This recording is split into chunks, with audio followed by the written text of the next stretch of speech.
Hello, everyone, and welcome. We are so excited to have you join us this evening as we play Bug Dish, a really fun TTRPG where we're going to be bugs who are also chefs. And we're going to be raising funds for St. Jude Children's Hospital, which is the leading children's hospital and treats the toughest childhood cancers and pediatric diseases. Whether you are in our YouTube chat or our Twitch chat, you can go to the link that is pinned in chat, which is going to take you to our Tiltify, where every dollar that you donate goes straight to St. Jude. While you're there, you're going to see some really fun incentives that you can actually shape the game that we're going to be playing tonight.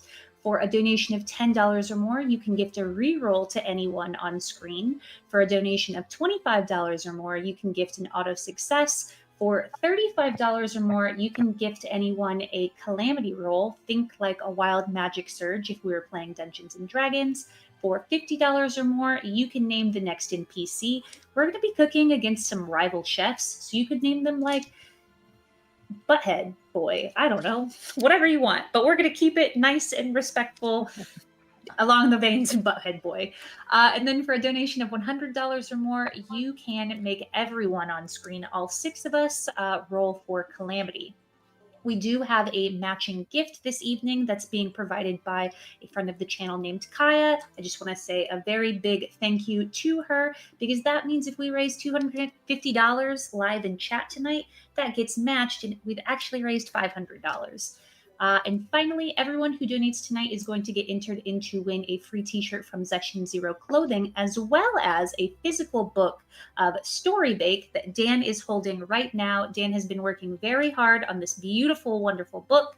And I just want to say a big thank you to them for donating a copy to our donors this evening. One lucky donor. With that being said, friends, my name is Jess. My pronouns are they, them, theirs. I'm so excited to play with these wonderful people on screen. So because Dan just showed off their book, I'm going to let them introduce themselves now. Me? Okay. Hi, I'm Dan, aka Dan the Baker. My pronouns are they, he. I am very excited to play a little bug chef. As an actual chef, very happy to be representing my people and my culture.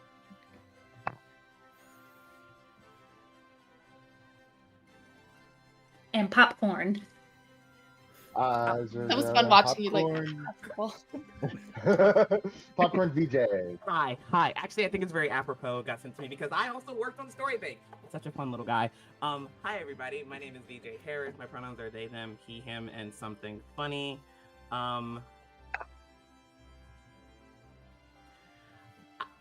We're introducing our little guys right now, right? Everything else just flew out. Okay, I didn't think so. My brain just stopped working. Hi, so happy to be here. Please donate. Angie, you take it away. Hi everybody, my name is Angie, they, them pronouns, and I am Aegonthetic on the internet. Thank you for coming in and please donate for a good cause. And I am turning it over to An.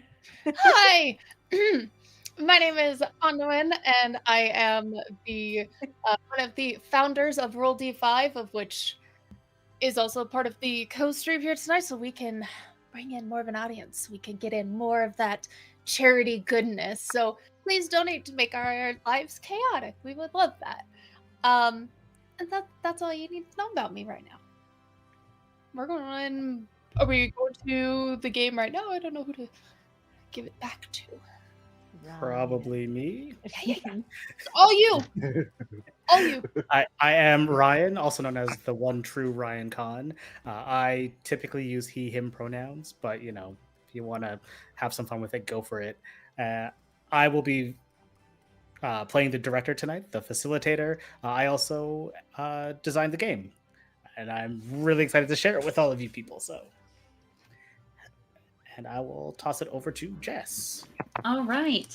So, Chris, thank you so much for our first donation of the evening. Very excited. May the power of Flavortown flow through us, is the comment.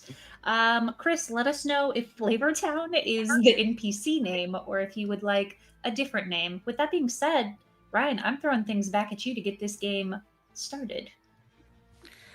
All right. I guess let's just get rolling.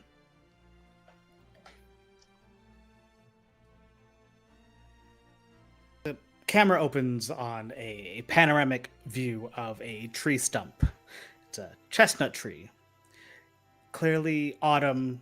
What little bits of leaves are left are turning into brilliant reds and yellows. And there is a little wasp flying over with a tiny microphone. And we've got a beautiful day here in Chestnut Dip, and we can already see the banners going up of the 3 towns. Yes, our 3 towns. Ringtown, named after the rings of our lovely stump, and Barktown, of course, named after the lovely bark, and Mosstown, after the moss that has started to trail its way down. Yes, my friends, it is time for the festival of the 3 towns, also known as the Singing Squash Festival, because in just a few days, our 3 neighborhoods are going to compete in the Golden Pumpkin to try and create a dish that will represent our harvest festival. So, my friends, please gather around, come in, make yourselves comfortable, and get ready to eat, because this is going to be a festival none of us will ever forget. Our camera comes down onto a food truck bouncing along a road. There, actually, who would be perhaps sitting, if not driving, then sitting near the front? Well, if nobody else is going to drive, I'll drive this thing. Lovely. Would you like to introduce your character? Yeah, so I am playing the Greenhorn class, playbook, whatever you want to call that.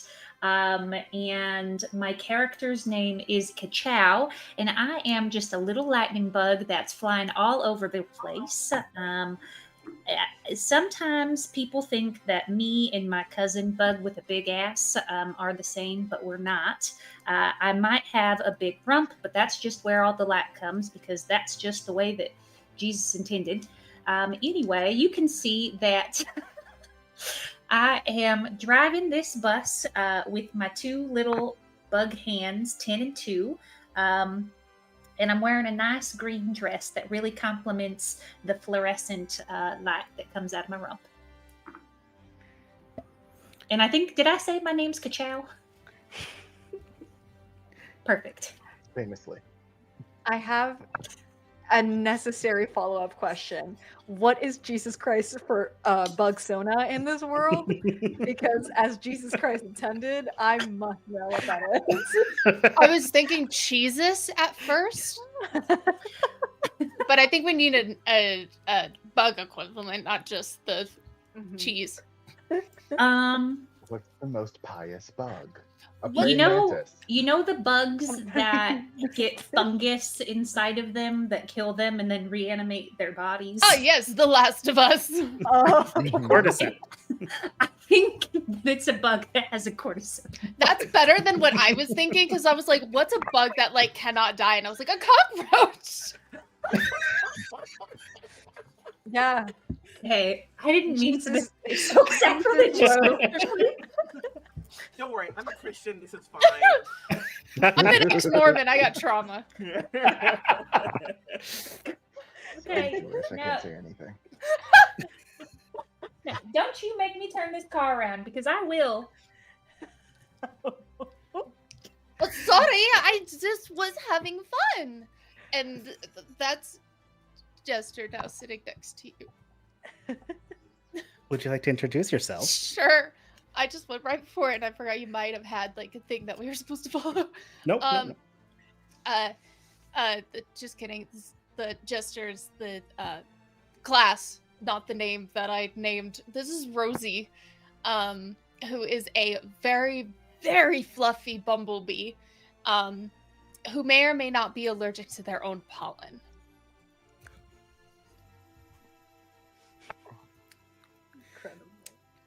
about it. And so your food truck is crawling around along the ground because instead of wheels, you have centipedal legs, and so it crawls or skitters more than it rolls along, but it's still kicking up a little bit of dust. Every food truck, every mobile kitchen is one part vehicle, one part kitchen, and one part home. Who is in the kitchen right now? I think at least one person in the kitchen is my guy, BB, or Bebe, whatever works. He doesn't have a preference.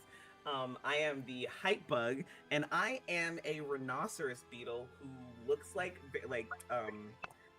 kind of like an oil slicked black until the light catches me correctly, and then it's like different teals and blues and stuff kind of shining off. And I'm in my signature. Big sports fan has got like pants and like an apron that looks like a very long jersey on the front and back that he's in, and then nothing underneath it, and it's just in the kitchen like, all right, let's go, we're gonna win this, you got this covered, we got all the ingredients going, yeah, this is gonna be great, we're gonna, and you know what, if we don't win it, we're still the best, man, we're still the best.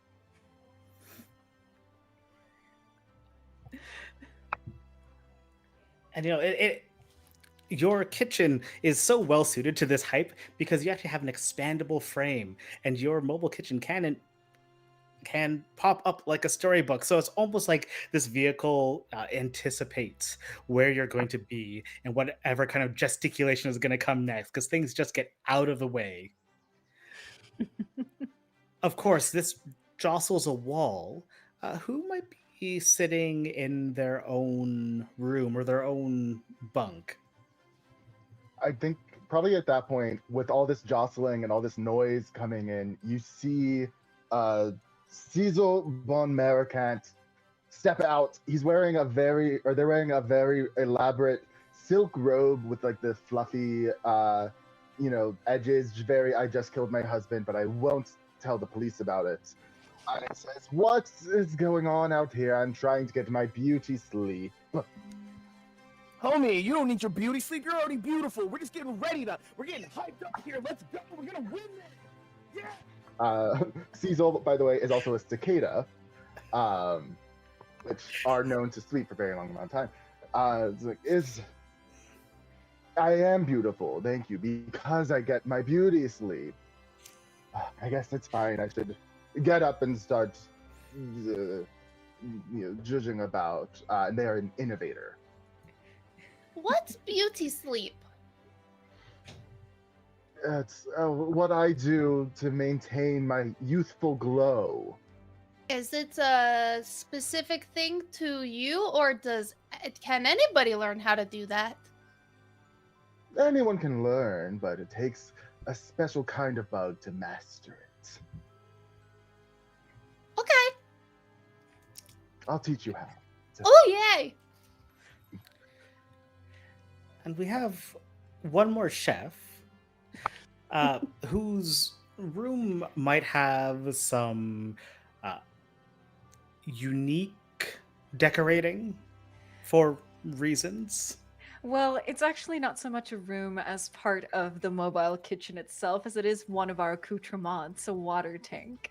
As from the water tank itself exits out a bug-like creature, but more so a shrimp-like creature, a mantis shrimp to be exact, as they skitter out and stand tall. This very tall, very imposing individual by the name of Scylla, with this beautiful coloration of teals and reds and pinks. They are someone of few words as they just stand there in front of everyone. Cook when? Must now. We haven't arrived at the festival grounds yet, Scylla. It's okay. No, Silly's got it covered. Yeah, let's go. Cook now. Let's go. Festival? We're not at the festival yet.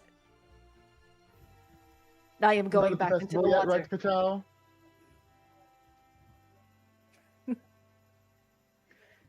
This is too many sports references for me.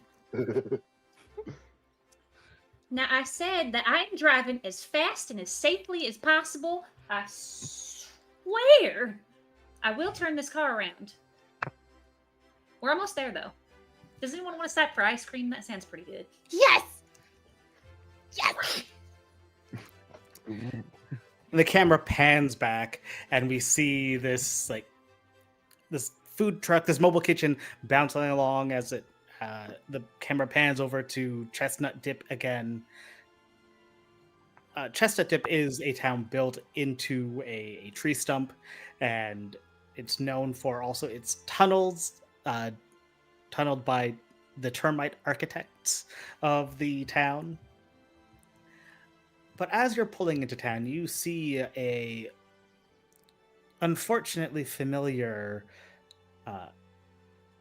tin can, upright and just kind of bouncing along. And you would recognize this. You would know the sound of their choking gas-powered engine that coughs up smoke and exhaust. You would know this anywhere. These are your old friends. Your rival kitchen, as I look up the name, Clunker's Jar. Unusually named, because it's not really a jar, but Dunbar insists it doesn't matter. Dunbar is a cockroach who has... Like Jesus. Some say there's a relation.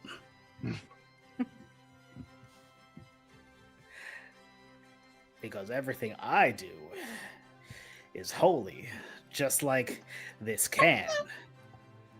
Lots of Some holes. say few believe. Well, even the Queen of Honeyflow believes in me. Holy indeed. Too many holes, too many things leaking out. A poor excuse for a kitchen. Yes! So, I must know, as you see this kitchen rolling in. Ooh. As we see this kitchen rolling in, Cecil, what happened with Dunbar that made you swear revenge? I think what happened was years ago. We were friendly rivals at the beginning. Like we were, kind of making each other do better, like, one upping each other, like becoming the top bug chefs of the neighborhood. But I think there was one day that he took it a little too far, and he sabotaged he turned off our freezers overnight, and everything melted and spoiled. That's dirty. Definitely dirty. But what? It tastes better when it's very rotten. Nothing of taste. It's fine. I also need to know, Kachow. How did Dunbar and his crew once try to sabotage your kitchen? They let this little stink bug try to come in and join our crew, and he just farted and everything, and it was so stinky, and it smelled so bad that for the next 2 weeks nobody would come to our place because it was so stinky. Everybody thought it was just for stink bugs. Oh yeah, that would have been Aurora the stink bug. Dunbar's longtime maitre d'. But this Dunbar, like, you thought that was bad. The last time you encountered the Clunker's Jar at a festival in the aforementioned Honeyflow, the city of Golden Rivers. Bebe, they did something. They did something to you that left a decidedly sour taste in your mouth. What happened? Right. So it was twofold, and it was really messed up. They stole my lucky apron, my lucky jersey apron, and that makes it really hard for me to get hyped. Like I gotta wear it. And then they told me they stole it, and they gave it back, and they were like, "Let's have a drink," as like truce. It was just a prank. And then they gave me something really, really sour. I don't know what it was. It had to be like 3 different types of sour extracts. And now I can't. Eating sour things hurt so bad. It used to hurt so good. They completely changed your palate. To do that to another chef, that is just... something was lost that day. Something beautiful. But you know that you are with good bug folk now, because Scylla, you managed to pull one over on Dunbar and the Clunker's Jar. What was it that you did?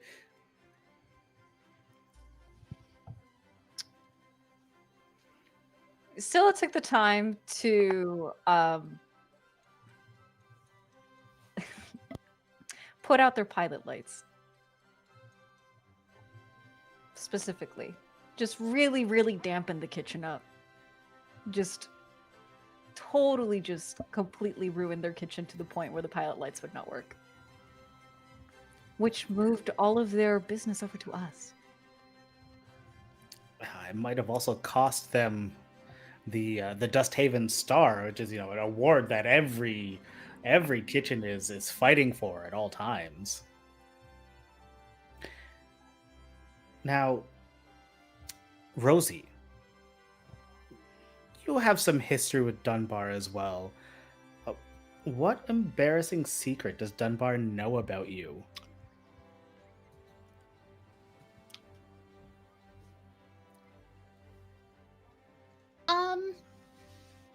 Well, there was this one time where I was supposed to hand over this recipe to my team, but somebody was definitely undercover and I gave it to them instead, and it turned out to go to that chef, and nobody knows about it because I pay them off.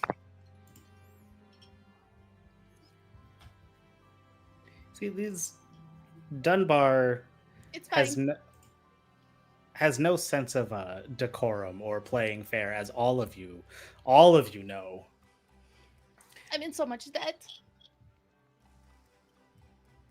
It's okay. We'll find a way. There's always a way forward. So pulling into town, you see the Clunker's Jar as it rides off towards Mosstown. And you can be fairly certain that Dunbar will be representing Mosstown at the Golden Pumpkin. You, of course, have been invited to Ringtown.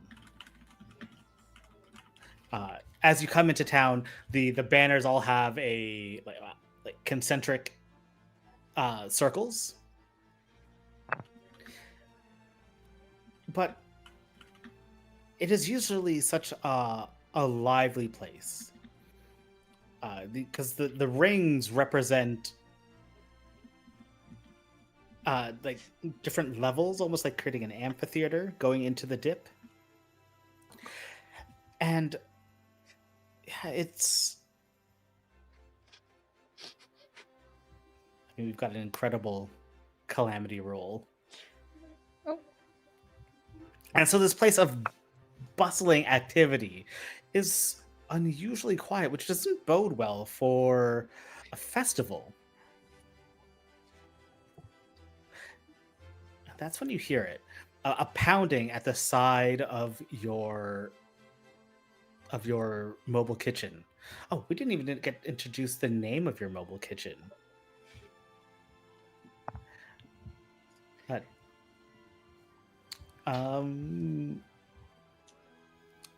VJ was the one. Chow. Oh, yeah. You know what? Yeah, I think VJ came up with it, so they get the honors. Baby Wait, no, got that was Dan. Was it VJ or Dan? It was Dan. It wasn't me. I think we all collectively came up with it through my subconscious. Dan. I think you might be I'm right. so sorry. Hive mind. I've got to go. It's been so real. Let me get on my scooter and scoot away. As the hype bug, I will take the responsibility from our. We all brought it together. Yeah. Hey, everybody Yeah. in this sleepy town, meet the millipede. Millipede. I didn't enunciate that well enough. We okay. score the goal Let's unit take it back. basket.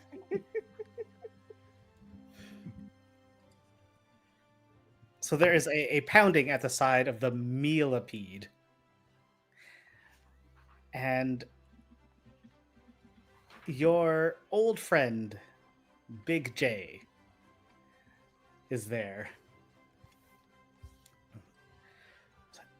Now, everybody, if we just don't open the door, he won't even know that we're here.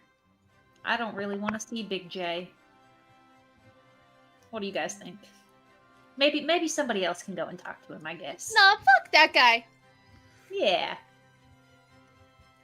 So everybody just be really still and really quiet. There's a moment where the pounding stops. And then a little slip of paper gets pushed in underneath the door. Okay, now which one of you knows how to read? We all know it's not me. Cecil goes and I shall always read whatever this says. Need my reading sunglasses.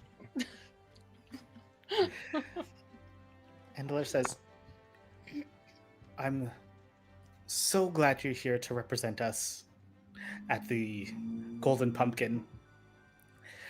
It's going to be a tough one this year. You see, the judge is none other than Fremont Napoleon the Gourmand. And they are a judge of very exacting flavors. I'm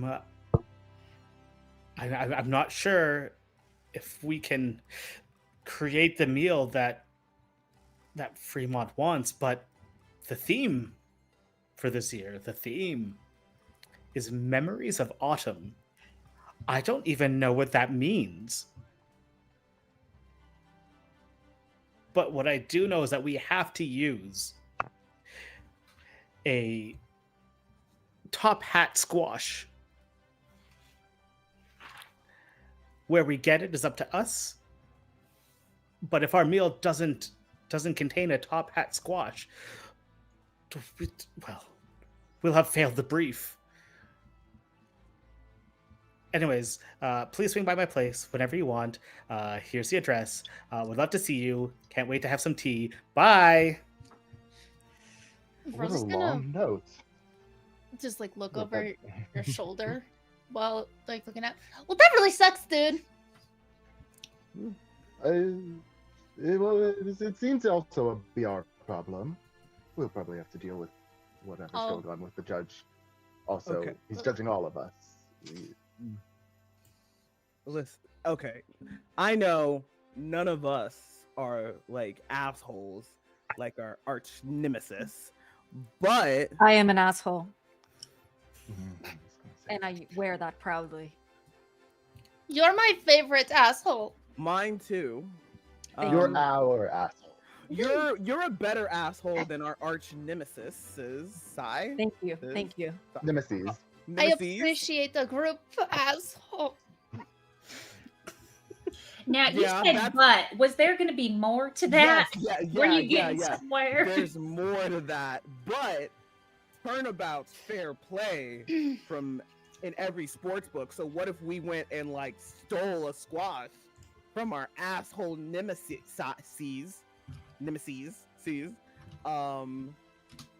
and then we get them back, and then we win. I like this idea: theft and criminality. It's not criminality. It's the get back. Get back's not criminal. They won't. Actually, listen. Depending on the jurisdiction, Okay. some bug judges are Right. very against comeback. I won't be got. They will never get me. Now, how do you suggest we go about stealing this butter top hat squash? Right. So unless it's like in the kitchen, I'm more the idea person and need like help with the execution. So I just thought it was a good idea. Wait, silly. You know, you did the thing to their pilot lights. How'd you get in there and do that? I've walked in. They weren't there, so I just walked in. Oh. It was easy. They were stupid.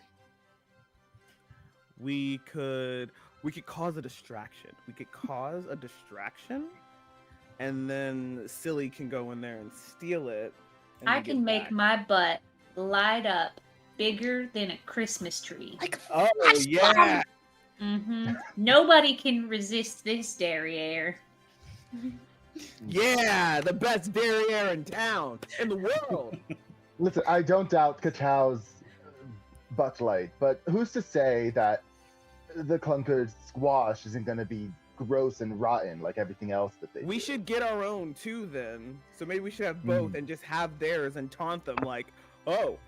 I'd be like, oh, we have two, huh? Well, I guess And we then- don't need this shitty one. We set it on fire. And if they catch Yes. me, I will punch them. Yes. Violence.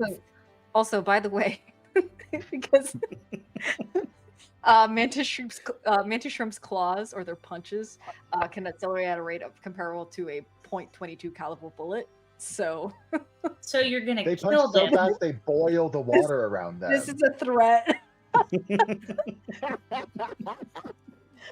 I don't know if it's a threat as much as it is a promise. Yeah, absolutely. You know that saying or like, hey, I can't fight you. My hands are classified as like deadly weapons for some martial artists. That's Literally. what Silly's got going on. See, I just got an image of Silly just like rapidly punching like the water tank to boil it. Yeah, it's Yeah. sous vide. We don't need fire. We have our own puncher. That's where we sous vide our ingredients. So Whoa. from here, it sounds like there's a making of a plan. What's going to happen is I'm going to start a clock, which is going to count down to the festival itself. Now, you can use this time however you'd like. There's some things that you do need to know, though. As you prepare your meal in the second act, you'll want to create a meal that will please the judge, in this case, Fremont Napoleon. So you'll want to know the kinds of things that Mr. Napoleon likes or dislikes. So you'll have to try and figure out some of that information, or you can just throw stuff in and hope for the best. You can also use this time to gather ingredients, make connections with other people who might be able to help you out in a pinch, or, you know, steal a top hat squash and cause chaos. But I am making my clock. This clock will have 6 sections. And these will get filled up as we roll for different parts of the story. So I guess the first question is, what would you like to do? And we can be quite flexible with time here. We don't have to go perfectly in order. So if we want to some people want to like separate but be present in other scenes, we can make all that work. I definitely think we need to have like an Ocean's 11 montage of how we steal and violence at some point. Are we splitting up our little guys? Is it like one group, one part, however many people is gonna go steal the squash, and the other's gonna try and get a regular squash, and or try to dig up what we need about the judge to know that we make something good? Or is it all we all go in one and then we go to the next one too? Good question. I just definitely want to be on the team with Napoleon to find out what he likes, because I think that as a bug with a big ass, I've got what is needed. A lot of charisma, information. some would say. Out of him. I'd be on that team. I feel like Cecil has the skills to get the deal. Rosie wants to go with Scylla. Is that how you pronounce it? Scylla? To learn more violence. Stick with me, Rosie, and you too soon will be able to punch. Yes. Tiny bumblebee hands. So tiny and so fuzzy. But that butt punch. Yeah. What that butt do? I'm gonna go with the team that's gonna steal the squash, because I think I could do a really good distraction. Yeah. I got it up here. Divide and conquer. Team Millipede. Okay. Hands in. There's a These A puff bunch of of hands. It's like so many hands. just have like at least 6, you know? What's our Of team a motto that we've small- said so many times over and over again? Meal it. yeah. Meal or no meal.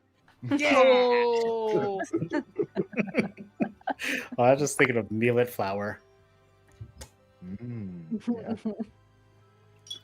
All right, well let's go after this judge for a little bit. Anybody coming to Chestnut Dip at some point is going to the Dangling Gardens. These are gardens that are held by the moss, that it's wrapped around the bark, and it's actually like it's almost like a park that you can do the circumference. It would take you some time if you're not a flyer, but everybody knows you have to go, because that is where you can find like some of the most delectable edibles growing naturally or faux naturally. And so you've learned that Fremont is going for a stroll in the Dangling Gardens. So how would you like to go about this? Okay, Cecil. I trust you. You know, you're kind of the brains of the operation, and I'm kind of newer to the team, and I don't necessarily know what I'm doing, even though I have You're the been butt of the here. operation. Yeah. I am the butt, and you're the brains. So what were you thinking? How are we going to get this man to spill his guts?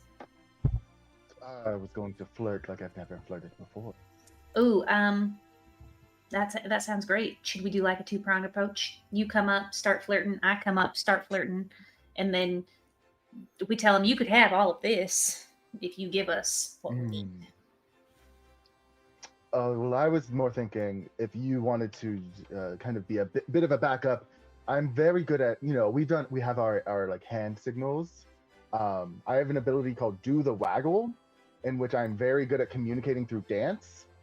So as I'll be talking and I will communicate to you through my dance moves, what we should know. And if I need your help, if I need you to come in, Incredible. I forgot that we had traits, so I'm really glad that you reminded me of that. Sounds Oh, great. yeah, we're playing a game. There's rules here. Okay, well, I'll follow your lead, and when I need to drop it like it's hot, you let me know. And that potato is going to touch the floor. So many metaphors, but I think we're on the right track. So Fremont is walking and uses a cane to walk.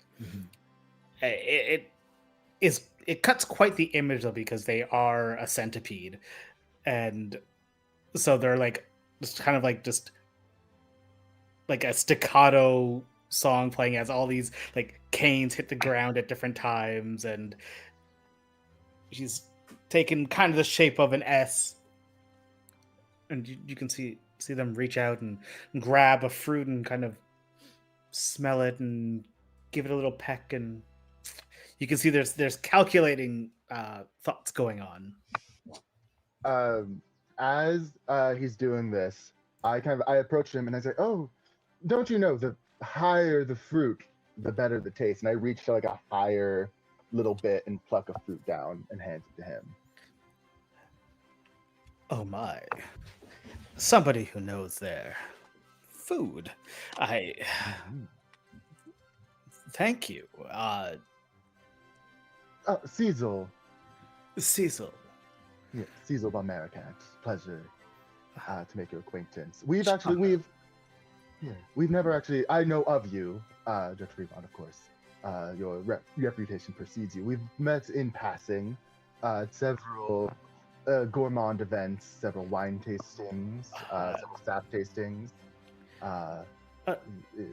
I'm like doing the signals to be like, shut the fuck up.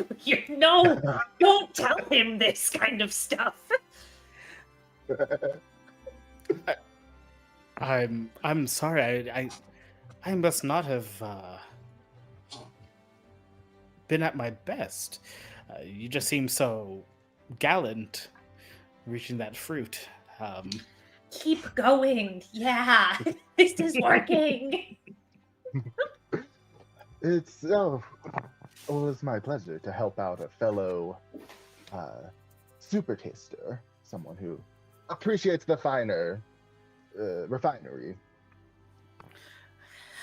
Well, if you're not too busy, perhaps you would like to walk with me.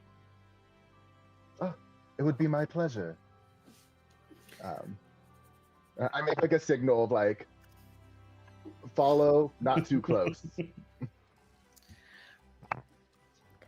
Yeah, I got that one. All right. I offer my arm, one of my arms, to him. And like, hold on to it as we walk.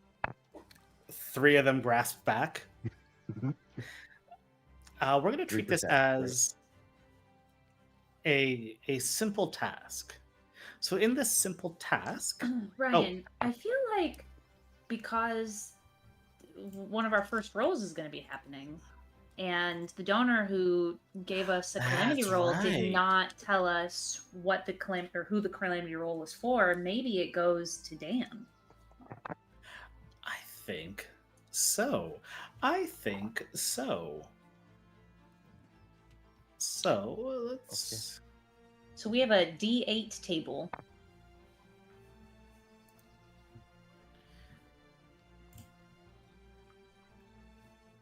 And roll? I would love for you to roll. 3. Magic Rain number. clouds start following the character around for 15 minutes. Did somebody say wet t-shirts? Ooh, ooh. The sound of thunder fills the air. Unusually localized. And as it starts to rain, this of course, makes a walk in the dangling gardens maybe not quite as pleasant. Mm-hmm. Nonetheless, I'll say as we're walking, because cicadas have layered wings, I want to like raise my wings up to cover Fremont as we walk. Even if I'm getting wet, but I'm like trying to block the rain off. All right. What I'm going to do, because the rain is presenting a troublesome little bit for you, I'm going to treat it as a disadvantage, which is a thing in the game, and that just means that the sweet spot that you're aiming for with your roll is smaller. So what usually you would be going for an 8 or a 9, this time you need to hit exactly a 9. Now, you can go under, and that's not the worst thing in the world, but going over is a disaster. The worst thing in the world. Yes. So what you're going to do, you've just described bringing out your layered wings to cover Fremont. So you're going to take a look at your character sheet, and you're going to choose one of your talents there that you think fits the description.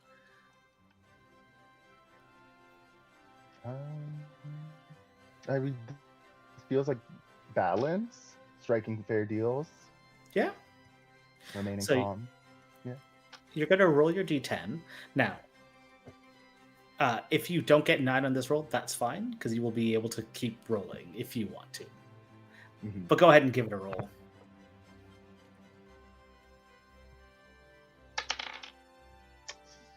7. All right. So, sitting at a 7, you can choose to stop rolling, or you can continue. Of course, if you continue now, you are quite close to 9, so it's going to be a little bit tricky. Nonetheless, as you raise up your wing, Fremont gives a small sigh of relief. Says, "Oh, you're so thoughtful." And as you continue walking, I said, "I've come to this festival many times before, and I've always thought that some of the offerings are perhaps a little humdrum." Well, no one likes hum or drum, nevertheless together. No, I must know. What is your take on a harvest festival? I believe a harvest festival is a time for coming together as a community to look at the makings of what we've grown the past seasons, and to bring those together and to eat as a family. I signal to Gatow, like, should I add anything else? What else sounds good?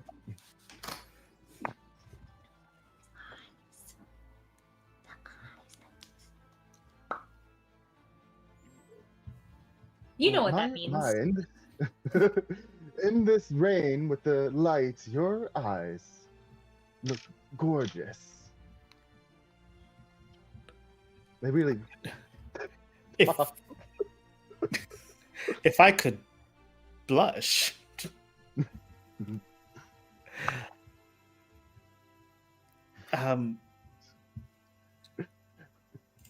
I feel like this is maybe heat. Oh, okay. If you're looking at your talents as you're, getting very bold. So heat is for sharing excitement, managing temperatures, or forcing your way. Cool. So This is it. you've got a D6, but with Kachow helping you out, Kachow, would you roll a D4? And you will be able to choose your preferred result. If I add or subtract. Oh, no. So both of you, so Dan, you'll roll a My D6. D6, and then And Jess, you'll roll a D4, and you can choose the result that you want. I rolled a 3. I rolled a 2. That too So- will put you right in the sweet spot. Gotcha. There is a flash of lightning and a crash of thunder, and It's just Fremont.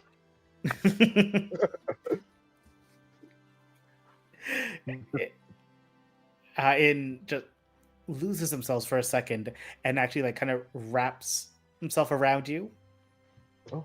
dropping several of the canes. So since you hit the sweet spot dead on, this is a miracle. And when you get a miracle, you get 2 rewards. So a reward can come in the form of information. You can get a new ingredient. You could learn a piece of gossip or get an advantage. But it is up to you what you would like. You said I get 2? Yes. I would say, I think I want...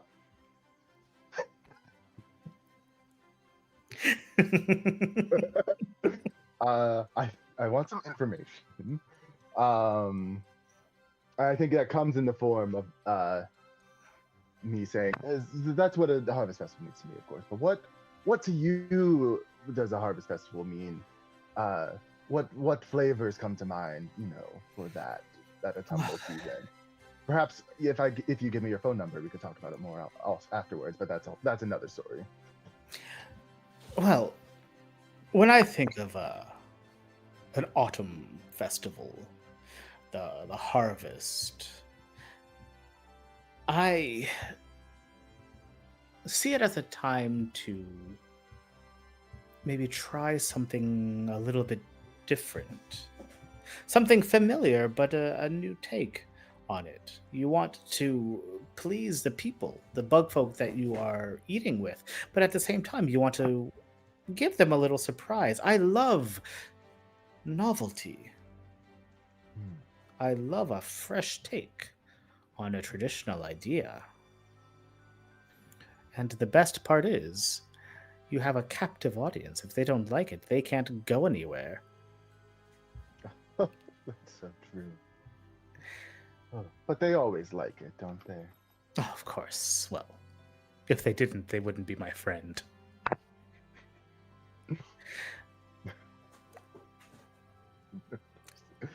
So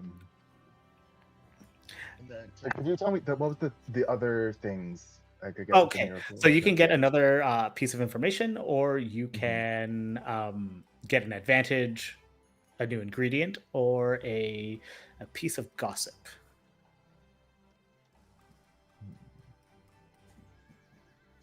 I think I want a piece of gossip.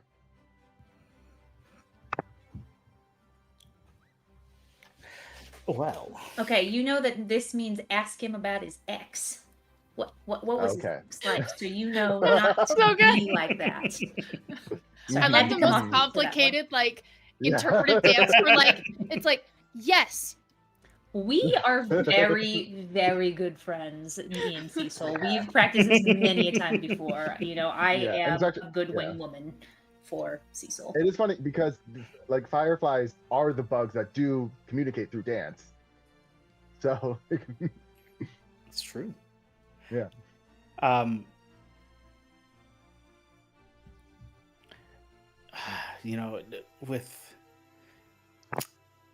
just, if I could open up a little bit, even though we've just met, I feel a certain kinship here.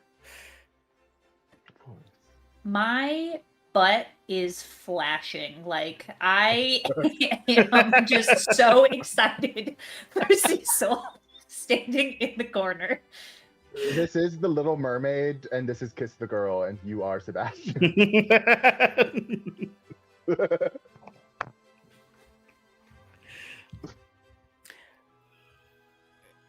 The piece of gossip you get is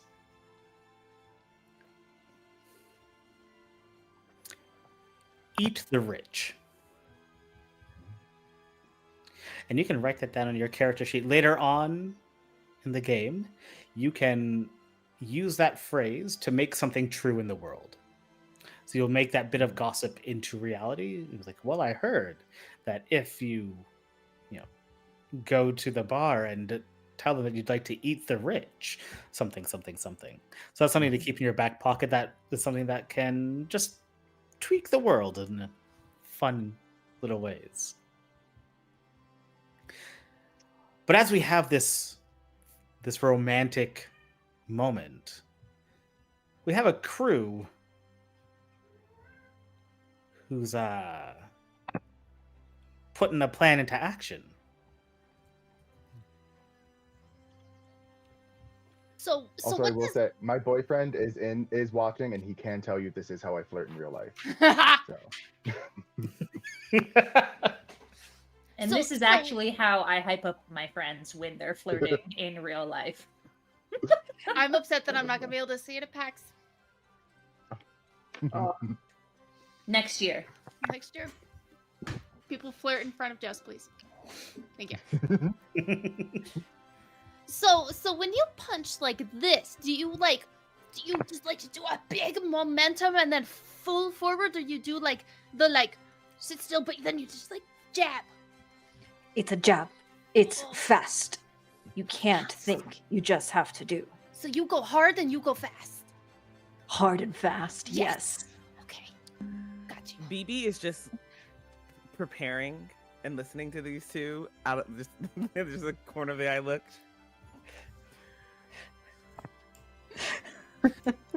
All right, so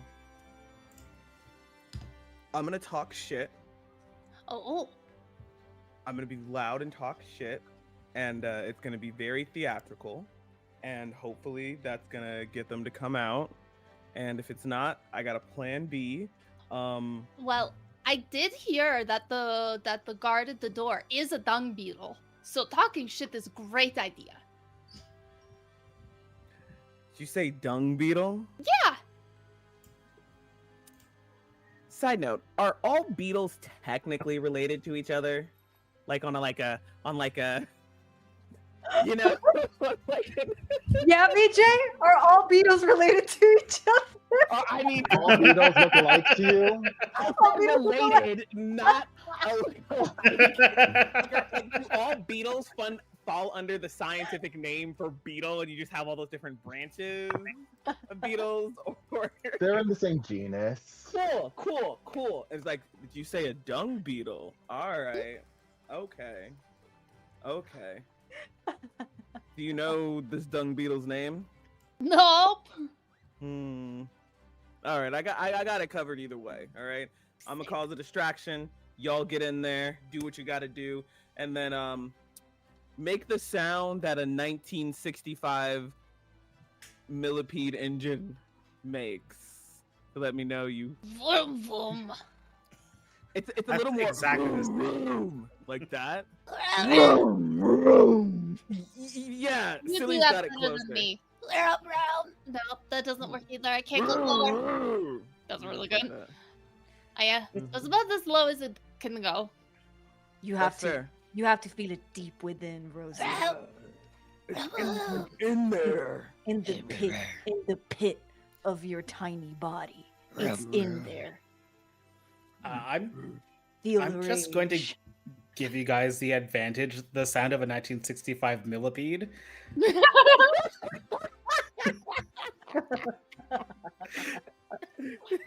Which you can call in to roll a d4 alongside another die at some time. Okay.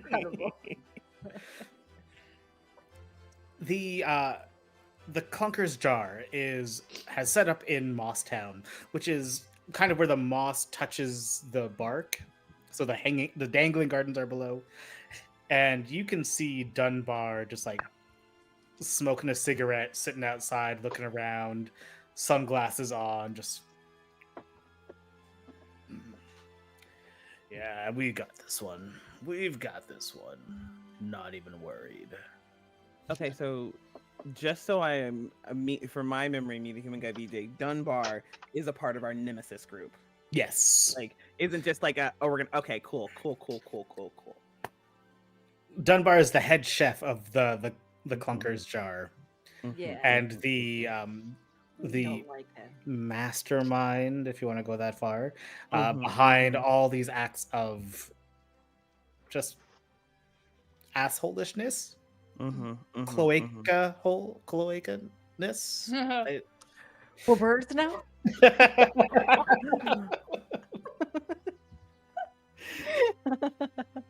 You know, it all comes out the same in the wash, I guess.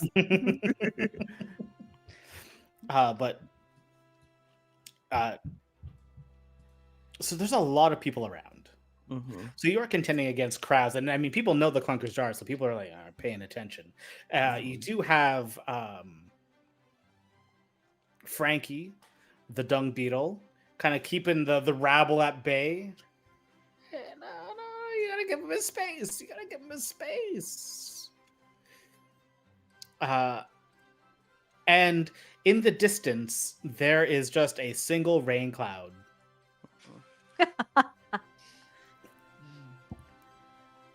So,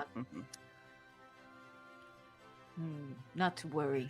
That rain will continue further on that way. All right. You two get ready, and you'll know when to go on my signal. I'll also follow lead. I can also go in really tight places. Perfect. One more time, please remind me of the name of the restaurant for our nemesis. The Clunker's Jar. Yes, Clunker's Jar.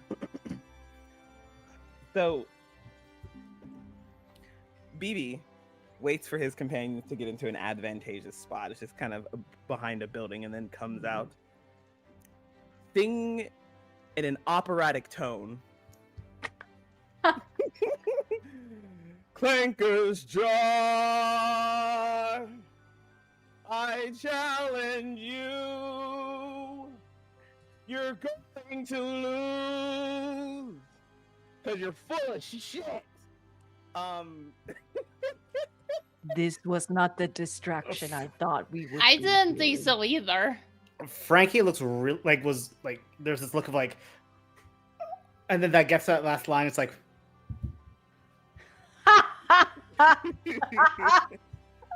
you too scared to throw down beforehand? We got the food and the vocals. I don't think you got either. yo, okay, cuz, let's take it down a notch. Or then like, hey, my boy, good to see you. Yeah. Come on, sorry, I gotta do this. No, I ain't taking shit down. Let's go. Go unless you forfeit. Foreshadowing our match. we'll never forfeit because we are full of shit. I didn't mean it as a compliment.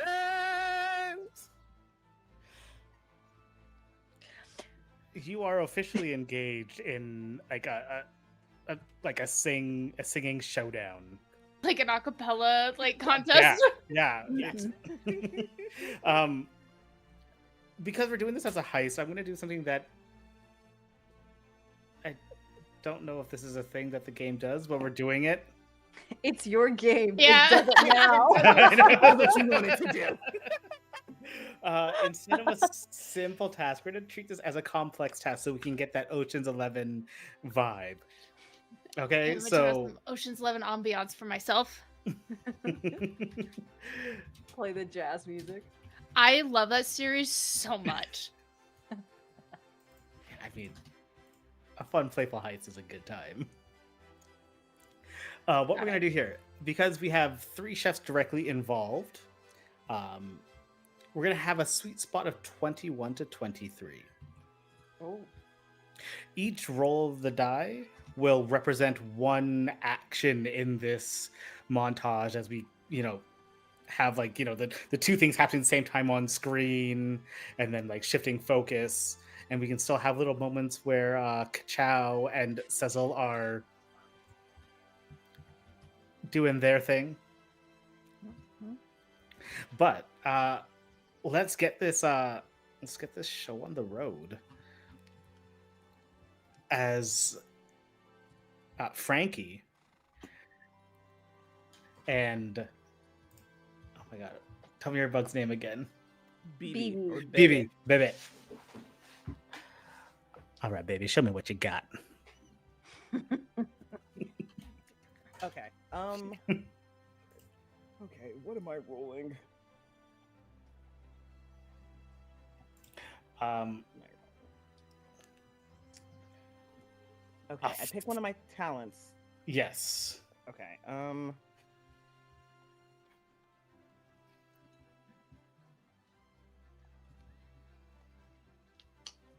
Can I go with time for executing a plan? Yeah, for Sticking sure. to your guns. Okay, cool.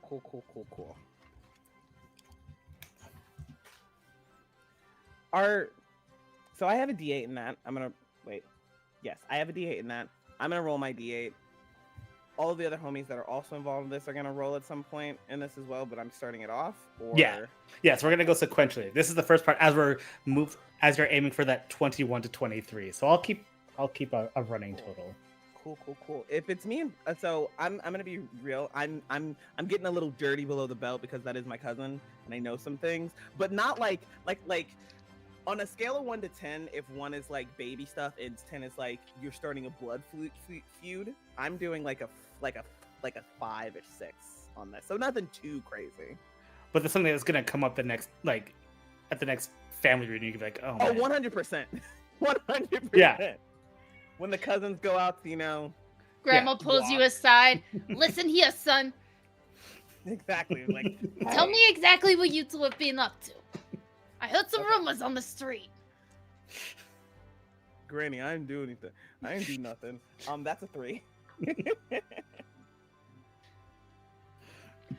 And so there's this concert that's beginning, and of course, like people are seeing it, and like people are starting to crowd around, and there's a cricket starts like squeaking along, and another bug, like an ant, pulls out a thimble and starts playing like bucket drums. It has definitely attracted his attention.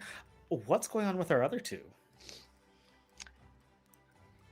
We probably watched for a little too long before making a move. Just shocked, just Yeah. like watching this unfold. Like,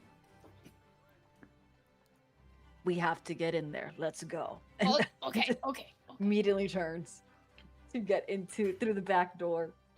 The back door is locked, though. Oh, well, good thing I have arms that shoot through things like a 22 caliber bullet. Well, here's the thing. Do we want to do stealth or... Oh, never mind. Can I do that? What do I roll? So you're gonna take a look at your talents. You are the daredevil. I am the daredevil, yes. I feel like I'm forcing my way. I would say this is a heat. Yeah, this feels heat-like. Okay. And we have to go low, right? That's the It's not so much low as it's kind of like blackjack in the sense that you want to get as close to 23 as possible. And I just roll once? Yeah, but we're gonna add it to the 3. Oh, that's true. Got it. And so so each roll represents another little bit that's going on. That's a 7. All right, so you're at a total of 10 right now. Okay. Describe this punch. So Scylla essentially takes a deep breath. You see them, these big, beady white eyes in this teal carapace, and their body, which is always often just kind of undulating and moving, just becomes very still before. And then it just cuts right through the... I do it again. I blinked. Yeah, in less than a blink of a bumblebee. Cuts through the key, or I don't know, lock or whatever it is. It punctures a hole in the tin can that is this mobile kitchen. Like Dunbar said, his holy place. Yeah, holy indeed.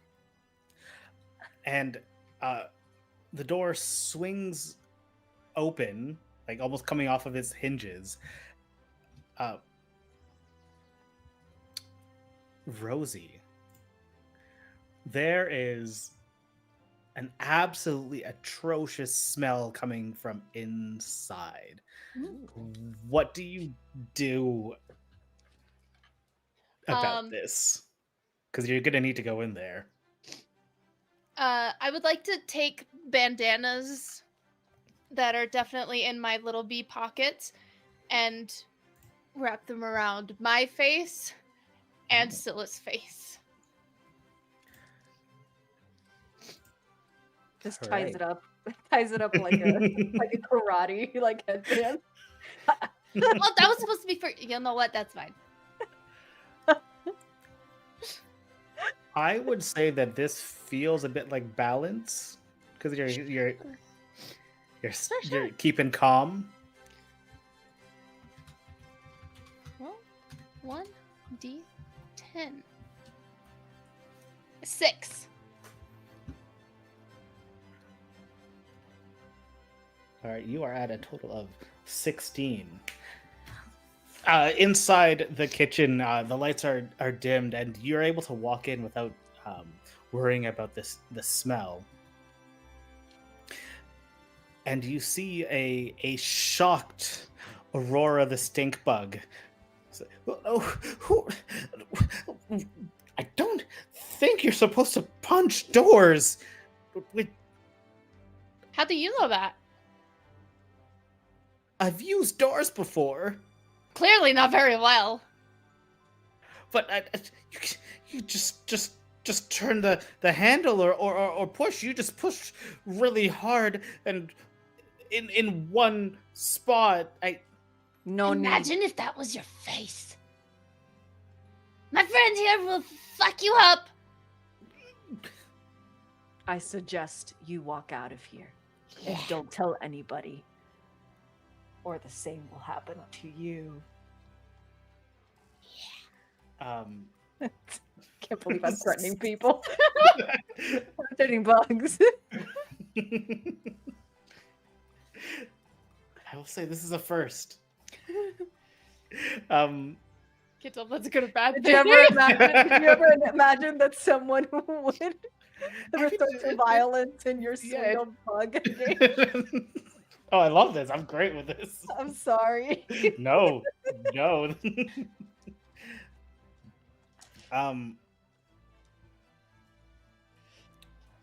Aurora panics at the threat and takes a... See, Aurora was about to do some deep frying, and so she just takes the pot full of hot oil and throws it at... Tempura shrimp. I'm sorry. No! No! I hate that! No! Scylla, how do you protect Rosie from the hot oil? I get in between. I won't let Rosie get harmed. Oh, just runs. From Rosie's point of view, it's one of those like really like slow motion moments where she's like picked up in your arms and she's suddenly got like hearts for pupils. Like just big Scylla protecting big mantis shrimp, protecting tiny fluffy bumblebee. yeah. And All it's right. like, I don't care if I am burned. I will let this carapace drop and raise a new one. But if you do not leave, you will deal with me. Punch their face! All right, so you're gonna have to give us a roll. You already used heat, correct? Mm-hmm. Surprise.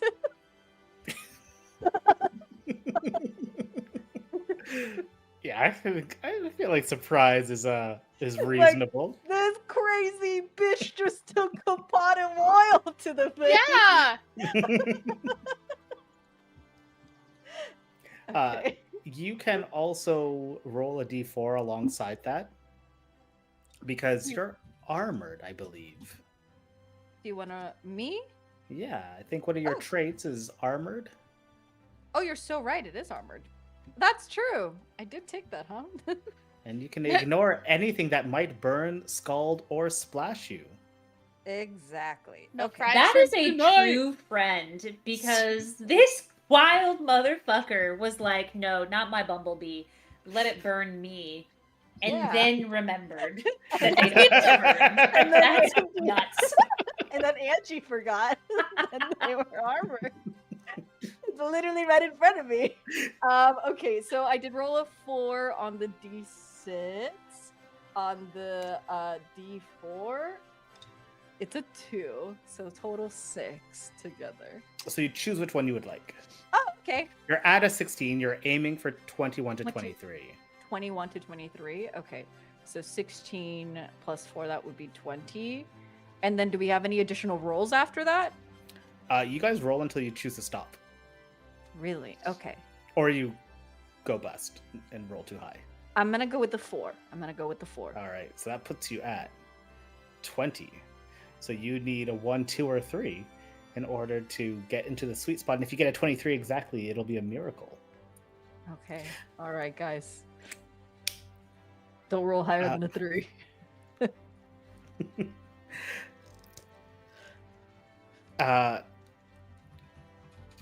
Aurora, just seeing this image of this bug, Yeah. A bug of the sea. they Shrimps don't know is what to make bugs. of this. And okay, I'm leaving, and they walk not out of the food truck, but they go to their bedroom and shut the door. How many How many? went into the bedroom? Just Aurora. Yeah, Dunbar is hanging out outside, being all cool, like, and Could Yeah, I? everyone. The acapella competition happening outside. Can we multiple times use our talents? you can use. You can't use the same talent twice in a. What did you have in mind? Well, I think I need to save it for the actual competition, but the original intent was to use surprise and take my bandana and wrap it around Aurora's face and like knock her out. But I think I'm gonna save surprise for later. Rosie, you're like, Chloroform her without chloroform. already. Ah! Now, you see their top hat squash sitting in their pantry. It's almost like, it looks like it's glowing. It's just like it's on its own little shelf with everything else separated. Just it's standing out. It's got this brilliant green, but right like where the brim starts, there's this nice strip of orange. It really looks like you could just, put it right on and walk out. Sure, why not? That's what it looks like. All right. I'm not gonna think about that any harder, because Rosie wouldn't. Good.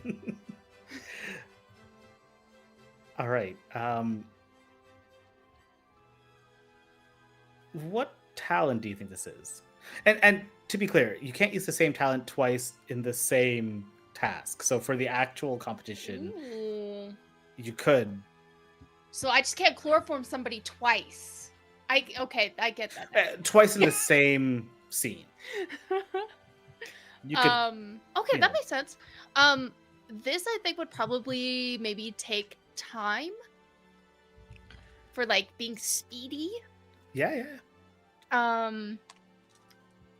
Oh, I guess that would be a D8. I was missing a section for a D8. Let's see. Well, 1 D8. Did you know that in Roll D5's chat, we have a command for rolling dice? I rolled an 8. That's very high. Uh-huh. But don't forget, you do have that advantage I of. was about to ask if that, like... Actually, I seem to recall that there was a reroll up for grabs. If everybody's cool Yeah, with that. take it right now. Do Yeah, yeah. I'm gonna use it. That's a 5. So that's still gonna put you at 25. It would bust. Yes. So you mentioned the advantage. Yeah. Is that only useful to add to it? No, Or- you get to choose which result you want. So hey, if you so roll Chad, a did you know d4, that you can donate? $25 for an automatic success. I mean, it's Hey, not that much. It's going to children. It's Hey, going chat. to St. Jude Children's Hospital. Hey, chat. Now's the time. Listen, I will break out in song right now and beg. I don't know if you want me to do I'll that. just straight beg, please. But wait, we do have that advantage floating around too, I think, because of the... That's what I just used, They just used it. and it was a 5. Wait, No, wait, no, no, I thought no. That was the reroll. no, You that use was the the reroll. reroll. That was I don't From want a to use very- all of our dice No, on this I don't want one. to bust.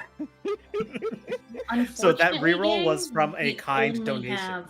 we only have a singular reroll that has been used. But the advantage you I'm gonna have snack anxiously.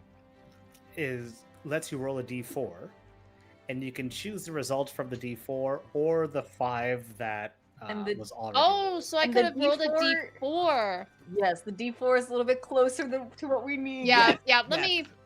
me pull out the physical dice. Literally, just don't roll a 4. Cordyceps Jesus. Please don't say that.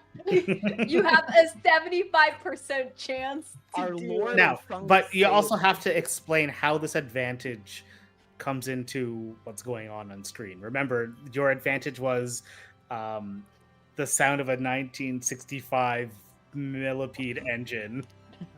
Oh, shit.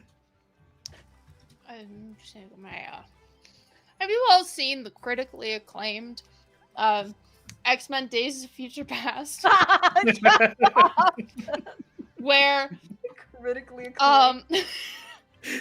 where Quicksilver goes in slow motion and saves Yeah. everybody. Yeah, and they That's also, what a 1 will give you. But also, they took that from critically acclaimed Over the Garden Wall animated movie. So, You're not wrong. who are we critically acclaiming here? Me. All right. On camera, we see Bebe and Frankie just like going back and forth, and like there's now a whole band. People are dancing in the street. There's It's turned from a battle into possibly an orgy. We don't know. We can't tell. The dance moves are all over the Don't wanna place. You can hear BBB like, hype, hype, hype, hype. Do we want to join in? Do you want to leave it alone? We What's should happening? we should join in just so it doesn't look suspicious. So I would like you to describe. One, I'm going to assume that you're going to stop rolling now. What? You can continue to try and roll Oh, and do other things so you can get a miracle. how does one do a miracle? A miracle is just when you get the highest value. So the 21 to 23 range. A miracle is if you get 23 exactly. We're at 21 right now, if I recall. Yes. Would this I be think- using a D4 again? No, this would be using whatever talent you use. And this is I open say to we anybody on the crew. I say we don't risk it. I say we leave good enough as is. I'm gonna Yeah. just roll to see what it would have been. It would have been a 4. So Mm. that would have tipped us 1 over the edge. So I'm glad we didn't do it, but now we Okay. know. All right, so would you please describe Rosie retrieving this the top hat squash? It is apparently Rosie's apron pockets just contain multitudes of clothing items. Because I would like to pull out a magician's hat and go full Indiana Jones.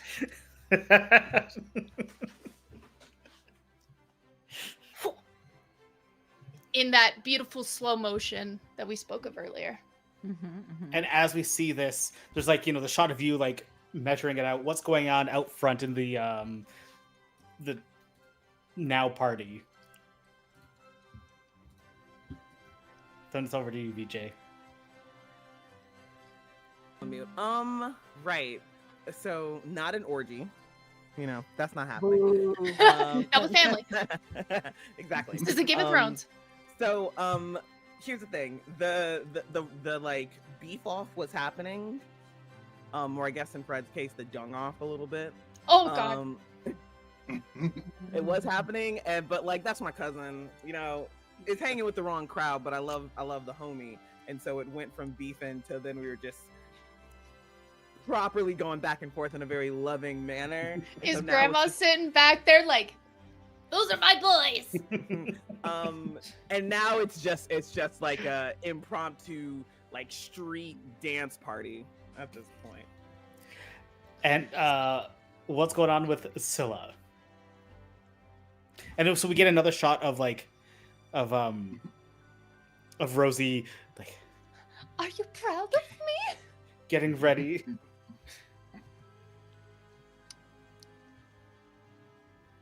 Was that too? Yeah. Scylla? So yeah, like because if this was a TV show, like we're creating this unnecessary tension of like keep like padding the time out with like shots of Rosie lining it up. Scylla just stands over there and nods. Maybe your talent is not to punch things like I do. Maybe your talent is to sneak. I love you. I mean, thank you.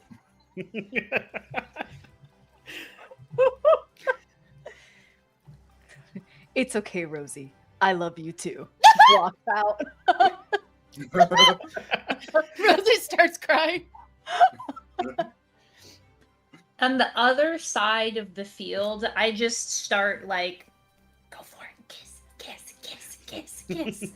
And I don't know why. I just get this It's just, intense feeling. Flashing lights. Yeah, the And the rain lights. has created a certain ambiance as it's like trickling down the moss. Yeah. Cecil gets confused and it starts to dip free.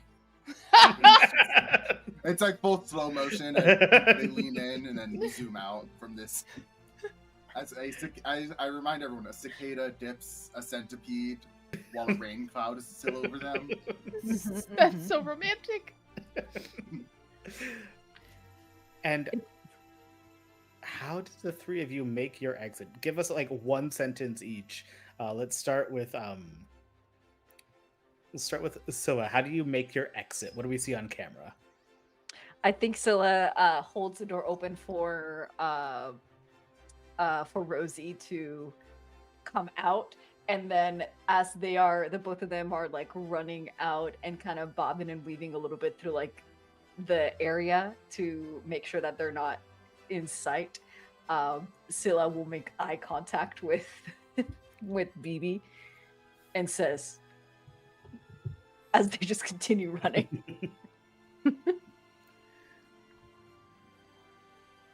BB Yes. considers not going because they didn't do the but gets to a lull point, reaches over to his cousin, love you cuz, mwah, runs off. Kiss your That's my cousin. Family first. Family first. And then Rosie, what's your exit? Holding hands. All right. I think that's going to bring us to our intermission.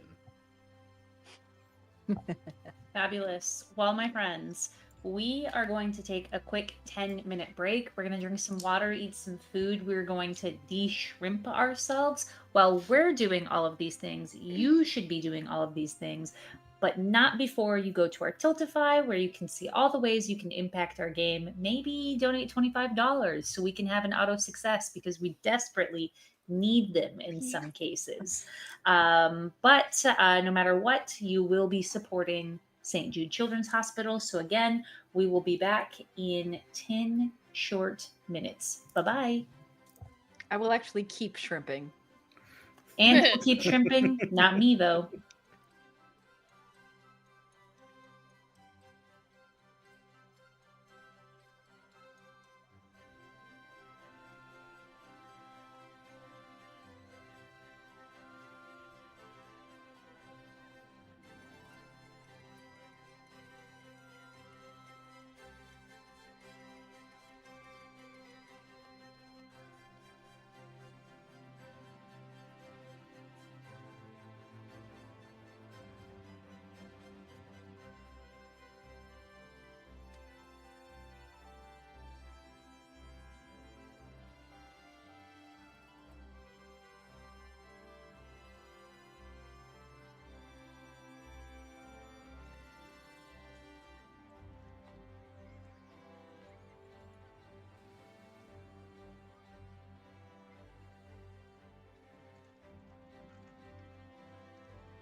Hello, everyone, and welcome back. Thank you so much for joining us as we continue playing Bug Dish, a very cute game where we are all bugs. We're also chefs. Some of us have big butts. Some of us are master flirters. Some of us are just cute little bumblebees. Some of us are hype guys. And some of us just have the fucking nastiest fists we've ever seen. We are raising funds for St. Jude Children's Hospital. The leading children's hospital. It is an incredible organization that treats the toughest childhood cancers and pediatric diseases. Whether you are in our Twitch or YouTube chat, you'll see our Tiltify link that is pinned. You can go there, and every dollar you donate goes straight to St. Jude. And while you're there, you'll see that there are some really fun incentives that you can actually help or maybe throw a little wrench into the game. Help. Donate $25 and you can give us an auto success. Hinder, you can donate $35 for a calamity roll, and maybe another rain cloud will follow one of our characters around. Who knows? Anyway, go and make sure you check out the incentives there. I also want to let you know that the first $250 is matched by friend of the channel, Kaya. Thank you so much, Kaya. And everyone who donates this evening will get entered into a drawing to win a free t-shirt from Session Zero Clothing, as well as this book that Dan is about to hold up right now. It's called Story Bake, and it's a TTRPG that they created, and VJ was also on the team for Story Bake. So not only are you getting a tax write-off, you're also helping an amazing children's hospital, and you could win one of 2 incredible prizes. It all sounds like a win to me. With that being said, Ryan, I'm going to throw things back over to you. All right. Well, where we left off last time on Bug Dish, we had an incredible flirting scene in the rain, which only made it more romantic. We had impromptu musical duel and violence, as well as a sense of achievement, approval, and maybe sparks. Well, just like we humans took a little break and had an interlude, so too will the bugs. So we're gonna have our interlude, which is just like it's a little montage between acts. So each of you are gonna have the chance to do one thing. And that one thing could be something like you can combine 2 ingredients. So all of your characters, as well as your food truck, have ingredients that you could use in your dish. You could combine ingredients. This is like your mise en place, or you're getting your prep. So you're getting things ready. You can use any of your chef or kitchen traits if they would help out here. Or you can gain other advantages. So that could, be things like you're decorating an area, or you are setting up fireworks to go off when you present your meal, or something. But you all get to choose one. And it's your chance to kind of take control a little bit and describe like a mini scene for your chef. What questions do you have about that?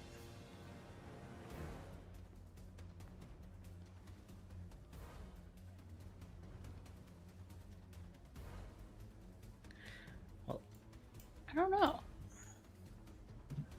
Did we get the flavors of that are the judge's favorite? Was that a successful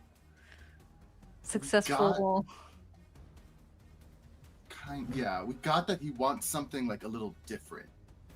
Like he wants something that was like reminiscent of fall, but like surprises him. I'm pretty sure that he wants to eat someone who is rich. That too.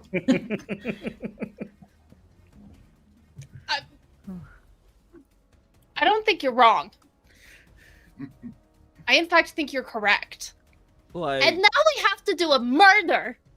Wait, like literally, figuratively, like literally in like a fun way, or literally in like a we go to jail for killing somebody way? Okay, but that's only if you get caught.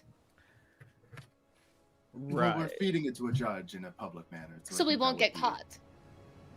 Ugh. Does it have to be a full body? Like, what if you just like, I don't know. Let's think of rich as like rich in flavor. How about Right. that? Okay. Well, what do we all have? Well, I have like Ingredients-wise? $2. Are we cooking the dollars? I don't know if I'd say that's rich. I have a Titan fruit. I have a clock hand mushroom. It features the flavors of sour, juicy, and floral. Mine's tart and sweet. I have a fairy bell, which is juicy and crispy. I've got a Dust Haven Diablo. It's a hot pepper that looks like it's got a devilish grin. I've also got that too. So if we really want to just smoke the pants off this guy, and I'm gonna look over to Cecil. I know you'd like that. Maybe we should put both of the peppers in. The pantry also has a fur hide steak, which is savory and hearty. Potentially a good choice for a hearty fall meal. And we have to use the top hat squash. I also forgot that I didn't bring that flavor in particular, but I did bring a lavender dewdrop with this which is soothing and spicy. Oh, now that's interesting because I also have a lavender dewdrop, and maybe mine just comes from a different region than yours because mine is floral and soothing. Oh, Interesting how flavors can change from region to region you're not wrong. based I on who also- clicks on things. I also may have accidentally gave it some weird stuff as I was feeding it to experiment. Well, you know, the Interesting. soil quality makes such a big difference. If there's too much nitrogen, then it really changes the flavor palette. And then if you're growing it in the Thundercap Sanctuary region, well, you're going to get all sorts of like cross pollinate. Listen, So it's Which character was talking just now? it was our God. inner voice It was Jesus. narrator. Yeah, God. tortoise that Roach. Jesus. Poison cocker juices. how was Big J peeking in a window? Guys, the last TTRPG charity stream that was a cooking show, Jesus was a judge. And before that, Jesus was a judge. And so it just makes sense that It Jesus does. would be here too. A It good does. Christian Minecraft channel. Jesus is Not in my all of Christian us. Minecraft Yes. server. Yeah. Do we know what the flavors of the top hat squash Oh, are? yes. Or do we need to The make top hat experiments? squash is Question. rich and earthy. Oh, rich. Okay, good. We can eat the rich. Rich and earthy. I believe that is what we must cook. What about spicy? Well, perhaps I can do some experiments and try and see what flavors I can combine with this to make something new. I say Exciting. steak with a top hat, the fur hide steak with a top hat mushroom sauce over the top. And now, I- if I may, I think that we should make it in the shape of a top hat.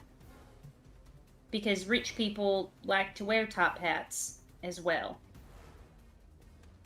Creativity, right? I think we got to get some spices in there. You know, there's a little bit of you personally, I think you think about like heat and whatnot as something fun in the winter, but because it's real cold and you get that feeling in your chest, but it could be a nice little twist. I feel like that when I'm in love. Do you feel like that right now? Oh, Are you lying to Are us? you lying? No. Sha-la-la-la-la-la, my oh my. So should we be using the Dust Haven Diablos then that we brought? Both of them? Perhaps, yes. In your Okay. in your reconnaissance, what is the judge's spice tolerance? Because one's already hot. Two could like. He can Kill take a some bitch. heat. From what Okay, I but could see, Right. he lacked the spice. So with 3, I could combine our lavender dewdrops and I could make a really nice puree. I was thinking that perhaps we could mix some floral and aromatic flavors with spice, with that earthy richness, and bring in that kind of synergy. I have a bugamot. What the fuck was this? Bergamot oil, word? I also like I thought you literally were saying you brought a boot. I was like, yep, we'll serve it in a boot. I have a I bugamot got a oil, boot to shove up someone's ass. which is aromatic. It's aromatic and Yeah. bitter, but I And don't bitter, know. yeah. So when you I- combine 2 ingredients, you'll take 3 features and put them together. So each ingredient should have 2 features. So you get to choose 3 from those 4 that are present, and you create a new ingredient and give it a name. Okay. Maybe we combine some of the lavender with the pepper. Okay. Lavender pepper. So we're gonna use the steak. We're gonna use the squash. We're gonna use pepper, lavender thing, and any others. Bergamot oil. Give me some bergamot oil, yes. And butter. Butter goes without saying. Butter's Butter's in every recipe. As Grandma always said, mo butter, mo better.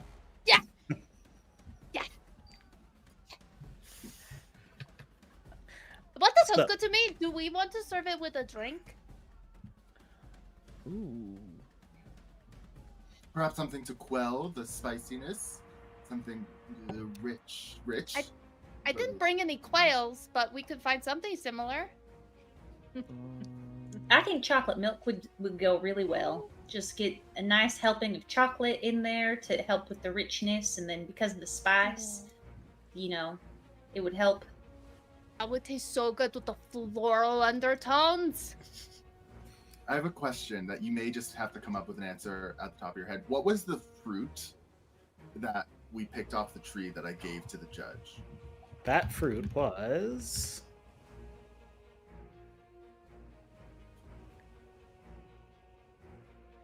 Let's go with...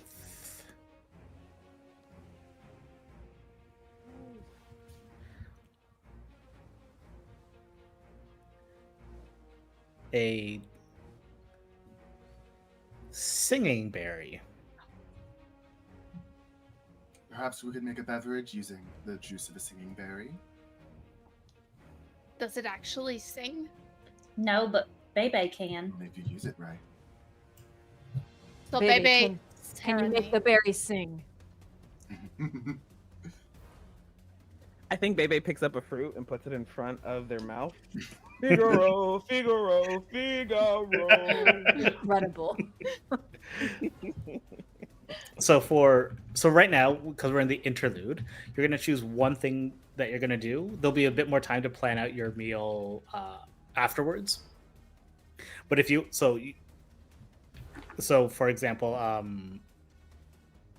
if you wanted to make the lavender, the spicy lavender something, you can just say that's what you're gonna do, and we will do that. There's no rolling or anything like that.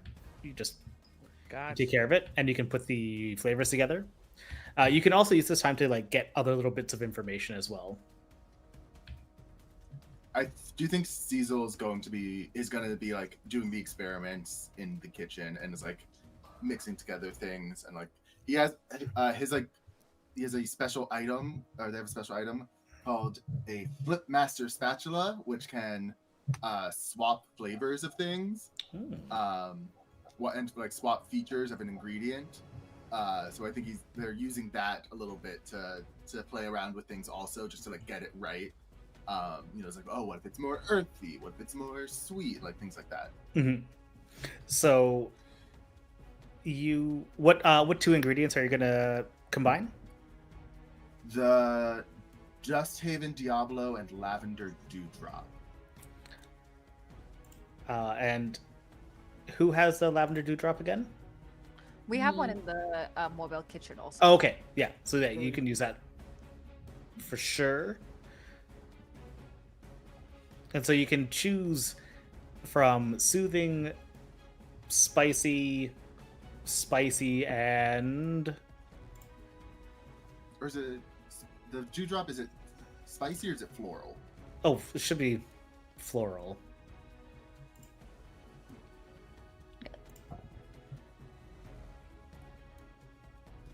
Soothing and floral? Yeah. So soothing floral, and the Dust Haven Diablo is spicy and heady. So you can choose spicy, heady, floral, and soothing. Okay. I think I'm gonna do spicy, floral, and soothing. Okay. And Like, what's the name of has this? the pain of the spice and then soothes it down. Mm. What's the name of this new ingredient? Okay. How about we come back to me Yeah. and we'll go around and I'll think of something real nice. Perfect. Does anyone have an idea of what they would like to do? You can also use the... Oh! I Please, have go an ahead. idea. While Cecil is away experimenting, I would like to find their cellular device, and I would like to use my trait called Chompers. I have a mouth perfectly suited to crushing and grinding, but we're going to specifically focus on the crushing, and I'm going to voice to text the judge on behalf of Cecil. Holy shit, that's incredible. I don't need a turn. What do you...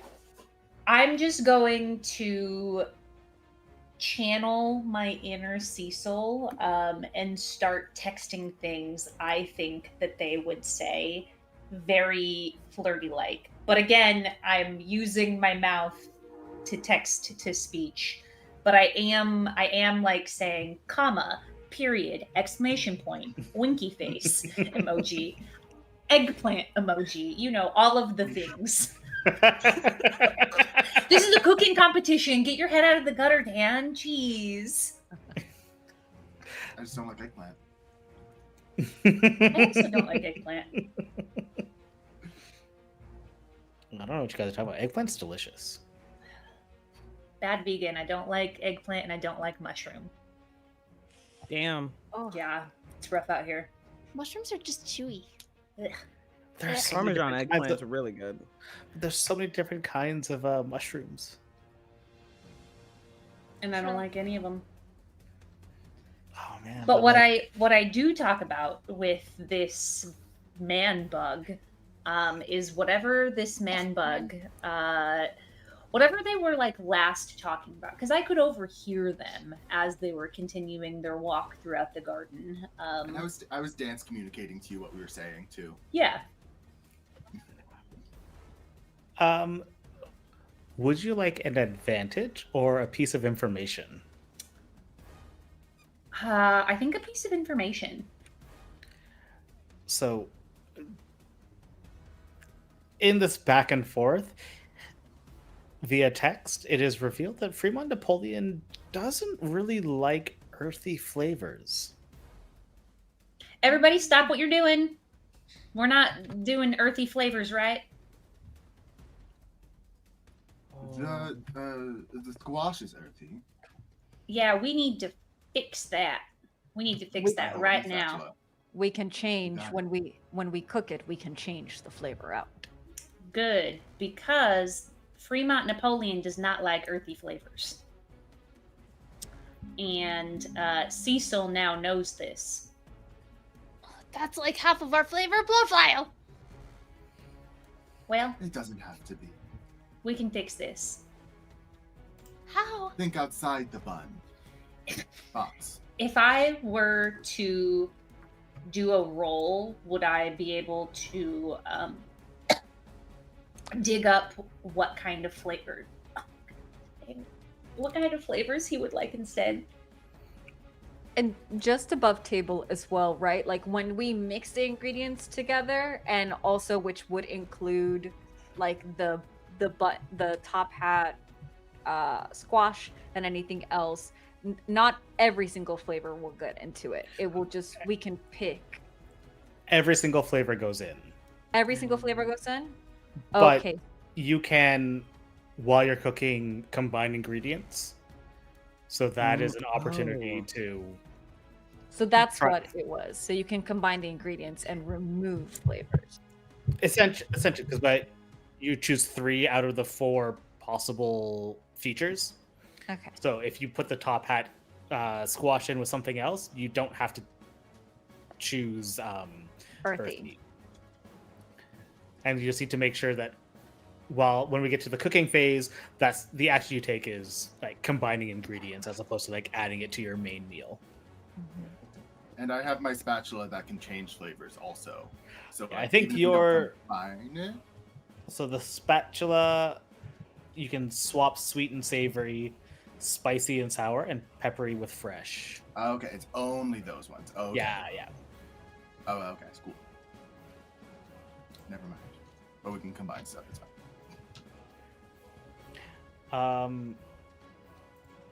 The description isn't coming up, but I'm pretty sure the nail blade knife can remove a feature as well.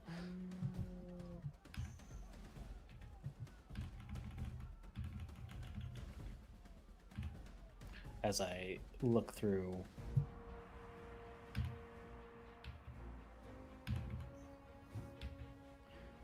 So many choices here.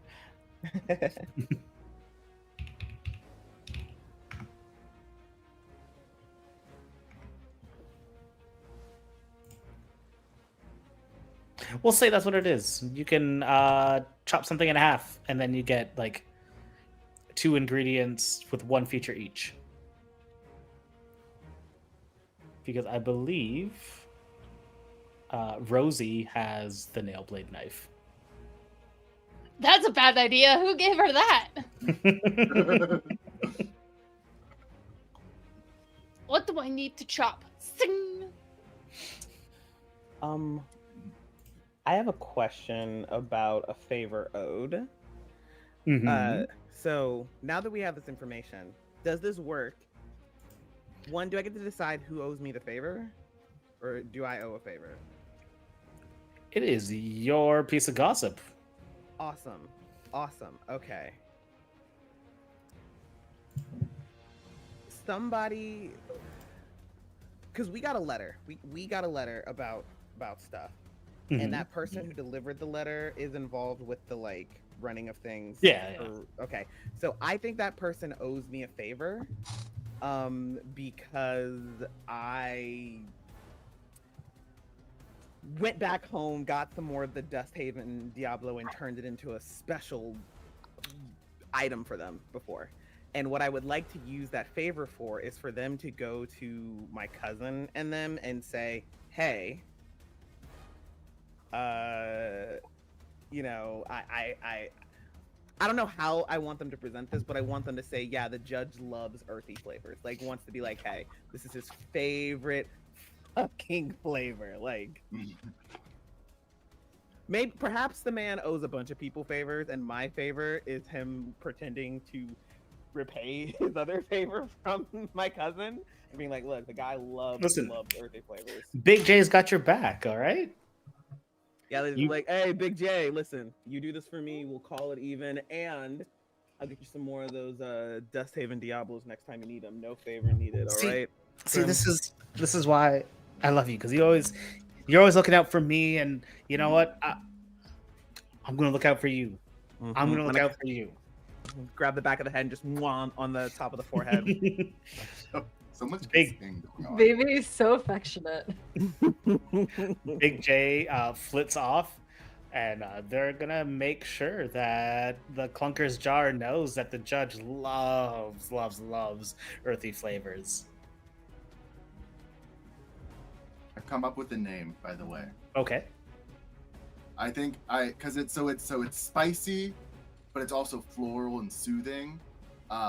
I think I like chop it all up and kind of make like a little salsa with it.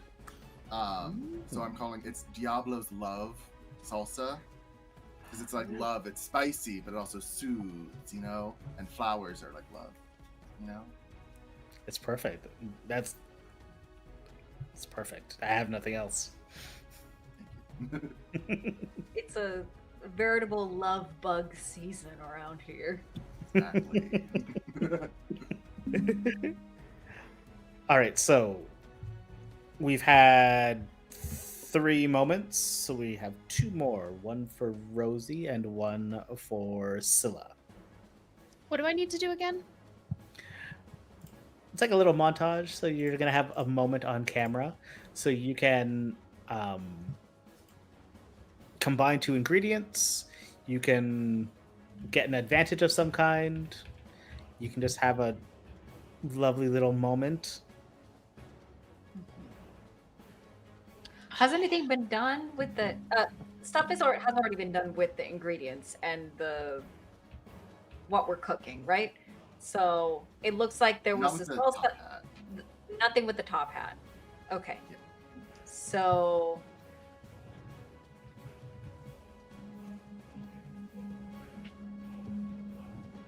I Oh, think what a the- moment would be fun. Whoa.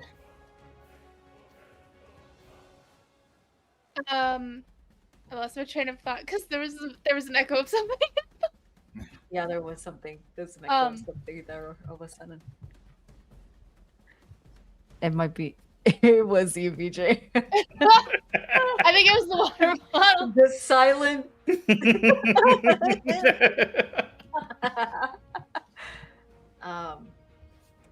I'm Whoever so was yeah. going else had a thing you could go, so I can keep thinking. Okay. Let's see. So I think.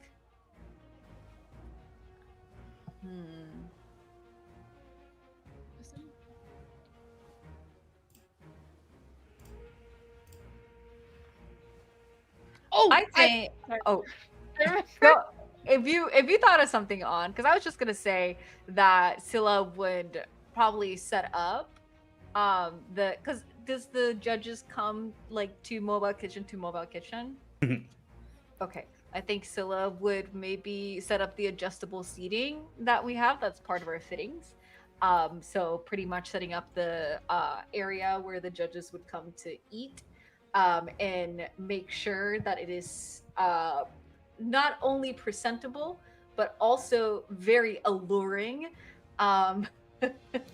Considering it seems like we're going on a very spicy, seductive. Yeah.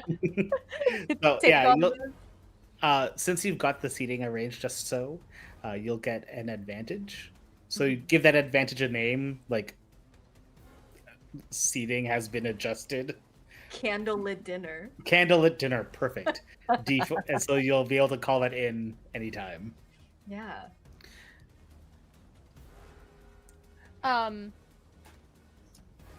So I'm thinking I'd like to have a moment with Scylla. So you're not quite sure, but you're now a little bit more sure that Rosie may have spent time in jail. Because we it's gonna take a moment and take the knife and teach you how to do the stabbing it between the fingers But with like your claw. Just a nice moment and just incredible. Excellent. This is going to be a perfect way to lure our judge into giving us, allure the judge into giving us a win. Exactly. Right, Cecil? We can lure them. Wait, no. Not Yes. lure them. Yes, lure them. Whatever you say, yes. If you want to give yourself an advantage, I would because you love spent to that do time, something related to Scylla. What do you think? Say that again. Something related to Scylla. Oh.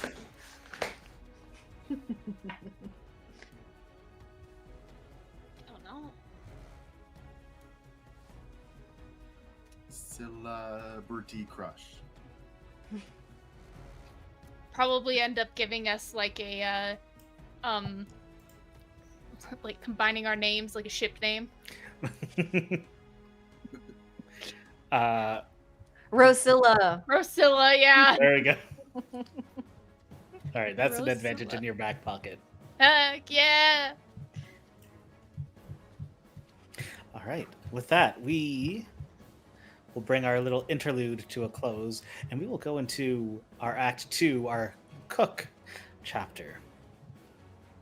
The festival begins with the promenade, where the mobile kitchens representing each of the 3 towns roll through the streets and finally converging at the center of the dip, where almost by magic the golden pumpkin has been erected. And it is this incredible, it's a real pumpkin and it's gold. And the termites who tunneled out Chestnut's Dip have spent who knows how much time hollowing out the pumpkin, making a great entertainment hall, complete with stage. And you ride your food truck into the golden pumpkin. And there is, of course, the kitchen representing Barktown. And that's just that's Grub's Hub.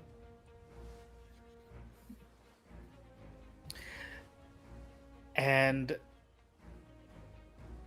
directly across from you, representing Mosstown, is, of course, the Clunker's Jar. The lights come down, and our wasp takes a stage and says, "Since the beginning of time, bug folk from around the lake have wondered what makes Chestnut Dip so perfect. Is it the concentric rings showing the history of our time here? Is it the chestnut miso that we so proudly put into so many of our dishes? Or is it our annual event where only the best chefs from around the world come together in the Golden Pumpkin to create a culinary experience that none of us have experienced before? My friends, today is our festival day. Today is the festival of the 3 towns, and we have the Clunker's Jar representing Mosstown. And we have Grub's Hub representing Barktown. And we have representing Ringtown, Mealipede. Get hype, get hype. The music Get comes hype. in. Get hype. The lights are going. But backstage, you have the real challenge now. Come up with your meal that's going to impress the judges. And remember, your theme is Memories of Autumn. So, you've already done some planning. What are you going to make? How are you going to prepare? Oh, you will be judged on the presentation. How does it come to the judges? The palate, what are the actual flavors in there? How do they play together? and your ability to match the theme.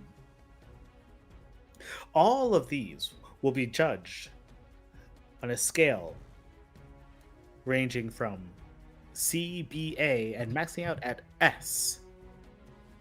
A B is your average. Yeah, I mean it's good. I would happily eat it. A is why this is an expertly made meal. An S, well, an S is something that has never been experienced before. I've heard that animes have those. They do. They do.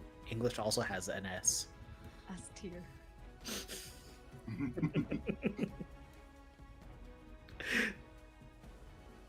So you will be judged on those 3 criteria based on celebrity judge Fremont Napoleon's tastes.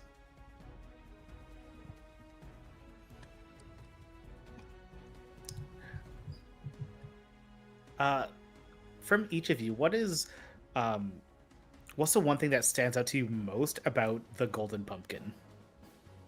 That it's gold. That it's plastic. Yeah. Didn't even get a real pumpkin. That it's got holes in it from tiny, tiny plastic eating bugs. Oh. That the smell, it smells of that kind of like cinnamony chai spice smell, but it very much so seems like, oh, they're pumping this in from somewhere. You know, it's not a natural smell. And that the surprise and what the actual win is inside the pumpkin. Rose, it's just like the longer just looking at it, it's like literally like rose tinted glasses. But then like almost like taking them off, it's like, oh no, and then puts them back on. Yeah, like those probably accidentally has your glasses on. Oh, these are yours. The real prize is on the inside. Yeah. Rosy tinted glasses.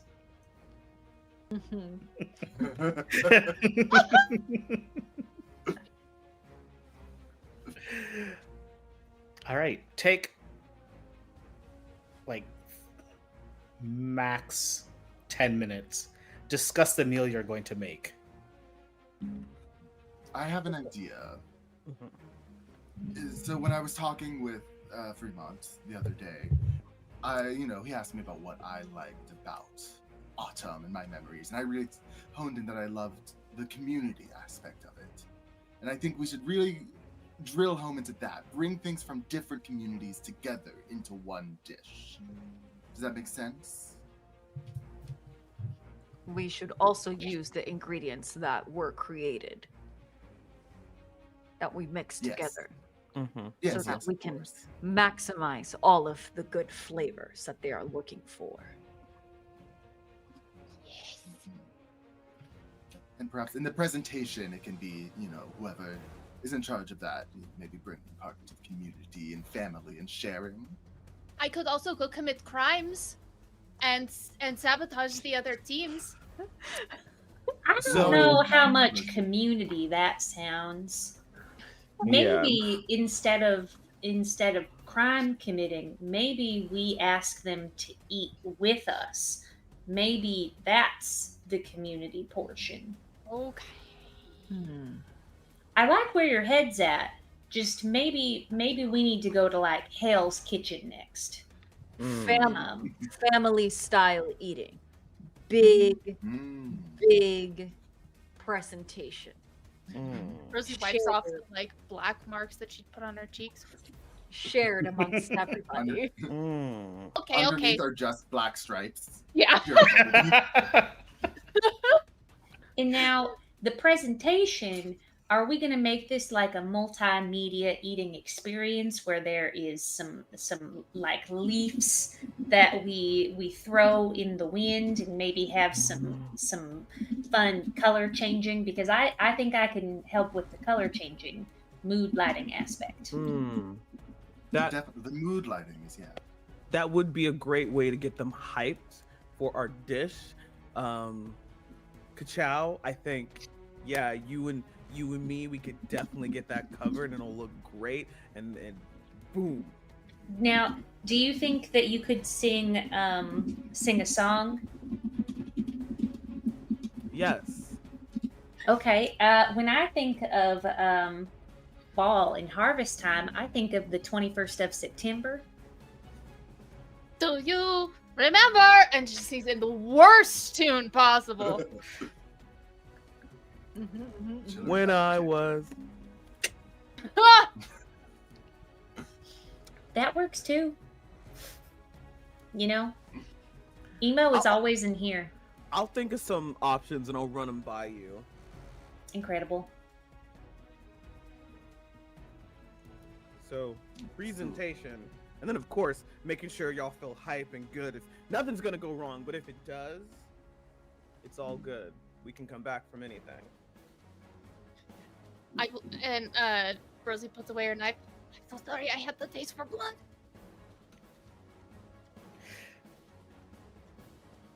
It's okay. But Love turn you, that Rosie. bloodlust into a lust for victory.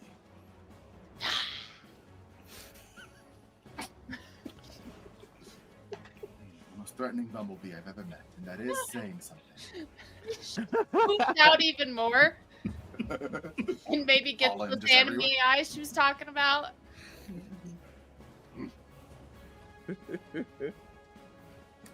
While you are discussing,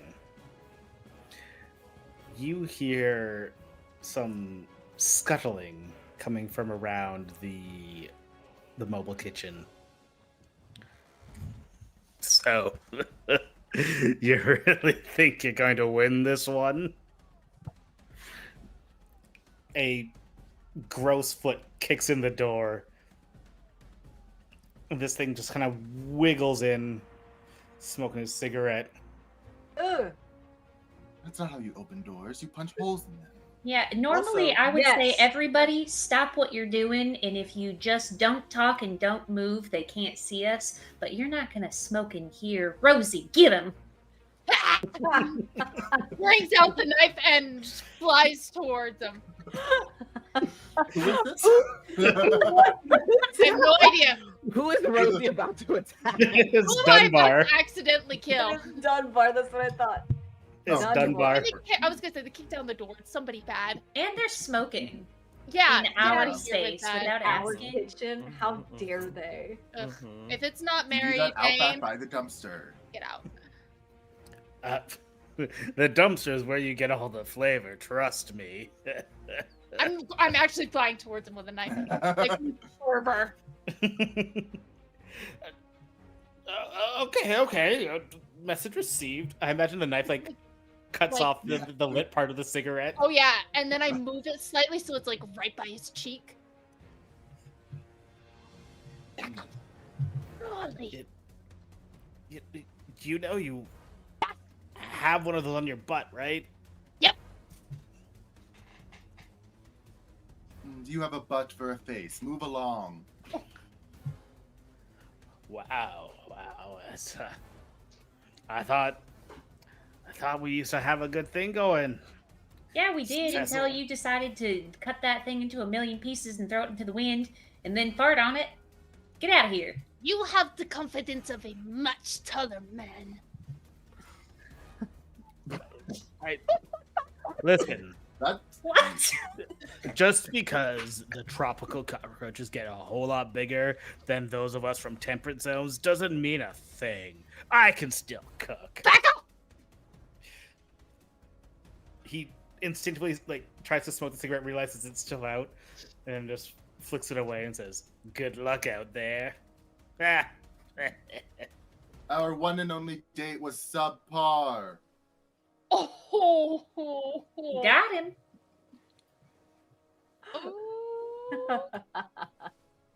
I'll remember you said that. I will remember. The secret to being good at flirting is also being good at insulting people. I think And that's a think true fact. It BB is. turns to Cecil because I don't think he knew. They didn't know that, whether they weren't paying attention or whatever. Just kind of Cecil, look, You know I'm all about hyping up the homies. Much love here, but I can't hype up that motherfucker. Mhm. I thought you had better taste than that. I do. He paid for the meal. Yes. My homie, and kind of.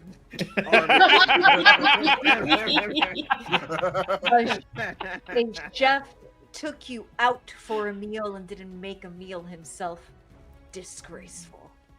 It wasn't a good meal. Mm-mm. Shall we get cooking? We shall. All right, the lights come down. The pilot lights. We I didn't guess discuss that what we were making any at all. It's okay. I have so much faith in you. Wait. It's the steak. It's the gourd thing that we have to make, and we were gonna do like a sauce and a drink. With the salsa? Right? Yeah. The Yes. drink with the singing fruit, yeah. So it was, yeah, it's a fur hard steak with the top hat gourd. I would say like sliced like top hat gourd as the side, with the fur hide steak, the salsa over the steak, Mhm. and then the singing berry juice. And the salsa had something spicy in it. It was like the Dust Haven. The right? Diablo, yeah. It was aromatic and spicy, right? Yes.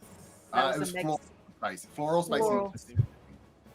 So floral, spicy, and soothing. Yes, so I think I will roast the squash, kind of get rid of some of the earthiness in Mhm. it through, but really digging down into the richness. Mhm. Roast it with the roast it with the steak. Kind of combine those flavors a little bit, let them marinate together. But now, Mhm. Cecil, remember when you roast it, you also have to roast it. That's what makes it get its really good flavors. So start Yes. thinking of those insults. Oh, yes, absolutely. You have to roast it, yes. I will also point out that your water tank lets you remove one feature from an ingredient once per chapter. Oh, You're welcome. Excellent. Get rid of that earthy bullshit. get rid of the earth. We wash the earth from it. We truly clean the gourd up. hmm Especially since we got it from Yeah. the Wash your vegetables, people. Wash your vegetables. Yeah. And wash your your meat. rice. And wash your rice. All right, we're going to jump into this complex task. So, just like the heist, we'll be jumping between people. Everyone can participate on your turn. You may add an ingredient to your meal.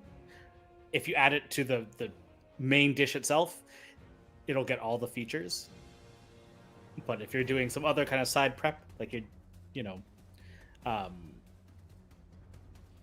combining two ingredients or using other tools, you don't have to add those features in. So you've got time to move things around and make things happen. Mm-hmm. And if you really do want to sabotage the Clunker's No. jar, No, I'm gonna do what my people are telling me to focus on community and fervor for winning.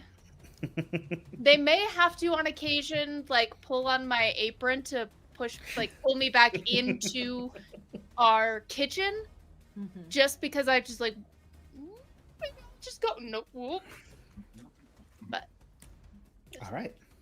Well then, let's cook. Let them cook. Let's go.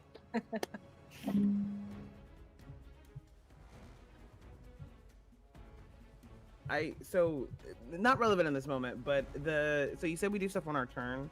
So if let's say one of us let's say one of us fails something and I have a trait and then I'm like, hey, I have this trait, that is on my turn that I'm doing that still technically. If I'm Yeah, I mean, it's not really turns in traditional sense. So if you have a trait that you want to use that can come into play. You can just be like, oh, I have this trait, and like, yeah, cool. Okay, cool.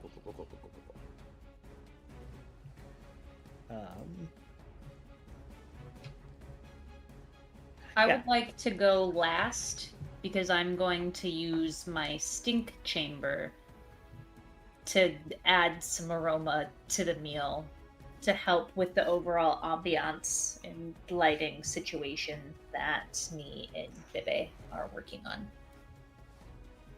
So, like before, we can, because it's not that everyone's going to necessarily roll once. It's trying to get to the sweet spot, which because we have all 5 chefs going, it's going to be 25 to 27 this time. I have a quick question about the gossip. Yeah. You say how exactly does that? Like, because you say you can use it to kind of alter, the story. Like, Yeah. So you use it as like a prompt, and then describe what you want to happen based on that prompt, and we'll figure something out, and that can change the truth of the narrative. So you have what was the piece of gossip you got again? Eat the rich. Eat the rich. So, like, if you have an idea for how that comes into play, it is quite flexible. It's basically if it makes sense with the phrasing, because it's like, oh well, did you hear that? Like, oh, this food is like what rich people eat. Okay. Eat, the rich. Yes. I was going to use it. Tell me if this is how kind of I could. Just by saying it's, I don't know if you all heard that the judge Fremont has been known to quote unquote eat the rich, but that is simply because he simply loves rich flavors in food. Great. There you go. That's not true. It is now true. It's like, does in fact love rich flavors. You've heard this piece of gossip.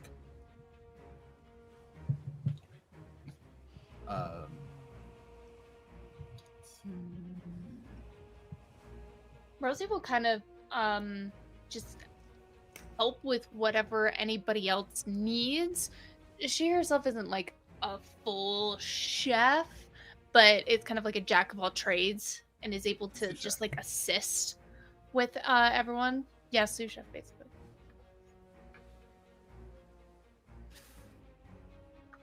So if anyone needs like assisted roles, So yeah, you can start tossing stuff into your meal. You can start combining ingredients. You can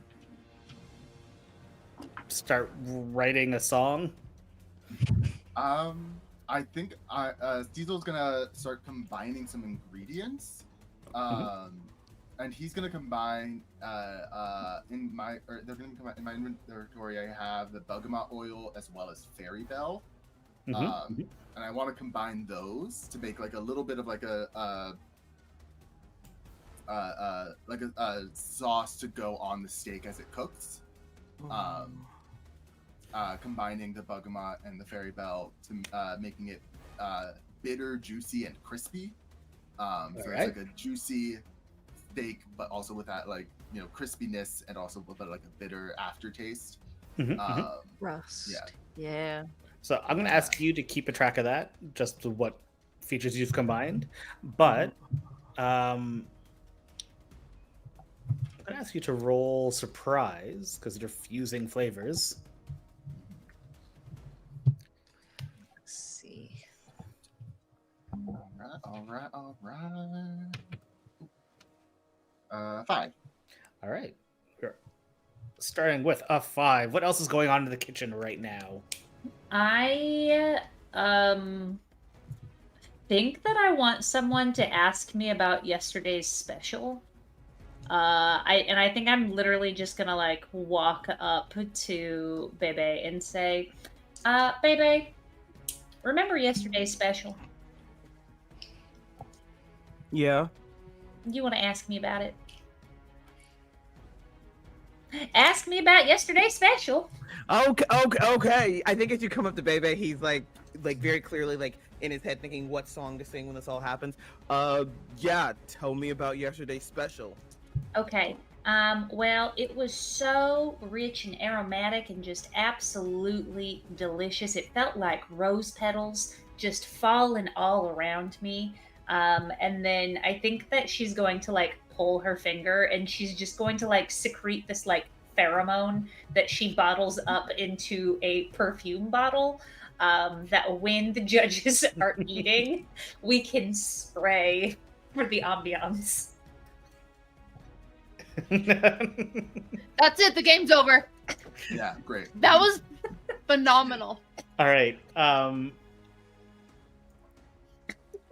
What talent do you think you would associate with what just happened?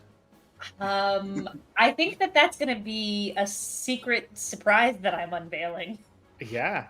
as I start to spray this perfume at the judge. All right. Give it a roll. Okay, this is a D10, and I rolled a 2. All right. You are at 7 right now. Mm-hmm. And we Meanwhile- need to get to 25? Yeah, 25 to 27. Okay. Okay, and we can stop at any wait. Yeah. We can stop adding numbers to the roll at any point. Yes. Oh, There is we one want other it. little hitch. Each time you roll a die, I'm marking a section on the clock. Okay. Oh, So, because these competitions don't last forever. Mm-hmm. In this moment, after that,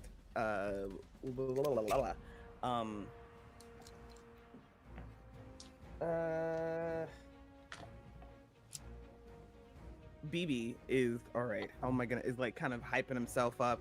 Is trying to figure out like, okay, this is what I'm gonna do. This is how I'm gonna get everybody else excited. We're gonna do this. It's still going through his head with songs to pick, and I think he's also, as he's doing this, kind of bouncing around his companions as well, like sharing his own excitement. Like one, because that's what he likes to do when he's in here, right? Like, listen, does he know how to cook and throw some shit together? Sure. Is that what he primarily does in this kitchen? No. He's the hype personality dog. hire. I'm the personality hire. Yeah. He's gonna be like, you got this. I believe in you. Just sharing all of his excitement. So I would like to. And honestly, the best hire. Not only would I like to make a heat roll, I would like to declare flare using my feel the flare trait real quick. That lets VJ double the result of their roll. Hell yeah. What's the number that we have right now? 7. And we need to get a what? 27. 25 to 27. I rolled a 9, so that's an 18 plus 7, which puts us at a 25. Oh my god. I thought you were gonna say like a nat 20, and now we're at like 47. A nat 20 on Even their if I rolled a D10. 10. Oh yeah, that's right. It was a D10. Yeah, even if I rolled a Yeah. 10, I was like, oh, we'd get a miracle. We can do this. We're gonna kick some ass. Yeah, this is gonna be great. You're gonna chop. You're chopping that up great. You got the aromatics. You're getting all this shit done. Listen, yeah, silly, you got this shit. Come, Rosie is sitting there just like Frankie, watching. like you can see the other kitchens going, and there's like lots of action and like a weird kind of pungent smell coming from the clunker's jar, but you see Frankie just. I love you, cuz. The grandma's in the audience, just like, those are my babies. Those are my babies. So you're at 25. You haven't added anything to the meal yet. Oh. Is it gonna ruin the number if we add something to the meal? Well, you'll have to roll again. Wait, What? I fucked up. However, you do have a bunch of advantages kicking around that'll let you roll a d4. Yeah, use it. So wait. So in order to add ingredients to the meal, we needed to roll as well? Oh. Ryan, do you hate us? Okay, Ryan. Hey, so it's Black History somewhere in the world. I don't know where, right? And as you know, the only Black trans guy. I don't want to make assumptions about anybody's, race. I'm part Black as well. I'm part everything. As the only Black trans guy named BJ. I'm also not trans, so.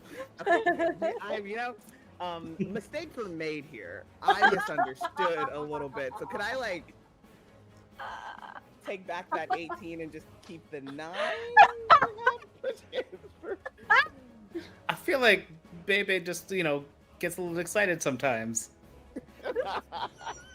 I believe in us. I think we can do it. Well, I tried.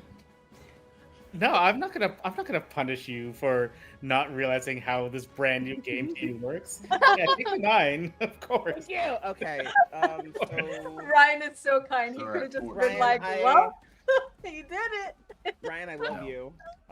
16. We're at 16. 16.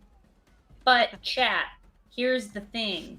You could donate $20 to $5 to St. Jude Children's Hospital to ensure that when we fuck this up, because we will, Yeah. Yes, we will. that we get a miracle. Or just You $10 could for a be- reroll. Exactly. 25 to Steve. Yeah, but you could be our miracle right now. You could also say happy birthday, early birthday, BJ, and do that as well. My birthday is in 10 days. Happy early birthday. Mine's in April, so Yeah, same. Yeah. You could be our miracle. Yeah. we are Not just our miracle. You could be a child's miracle. You could be a child's miracle. So let's get some stuff on the plate. Yes.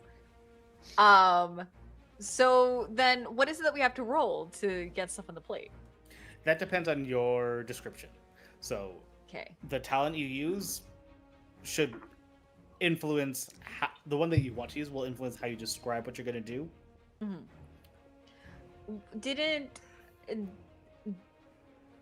Dan Cecil had already rolled to do something with the dish? Yes. I combine ingredients. So I am going to manage the temperatures. So going to also go for heat to kind of make sure that everything is cooked appropriately. And that's a D8, so let's see. Whew. It's a 3. That puts you at 19. Did you add any of the ingredients to the meal itself?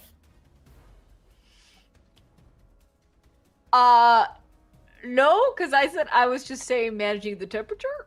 That is To add the ingredients. What is so? I guess that was my question. To add the ingredients, what do Yeah. I have to roll? Like it's Oh, well, you just say, I'm going to add this to the dish. okay. Got it.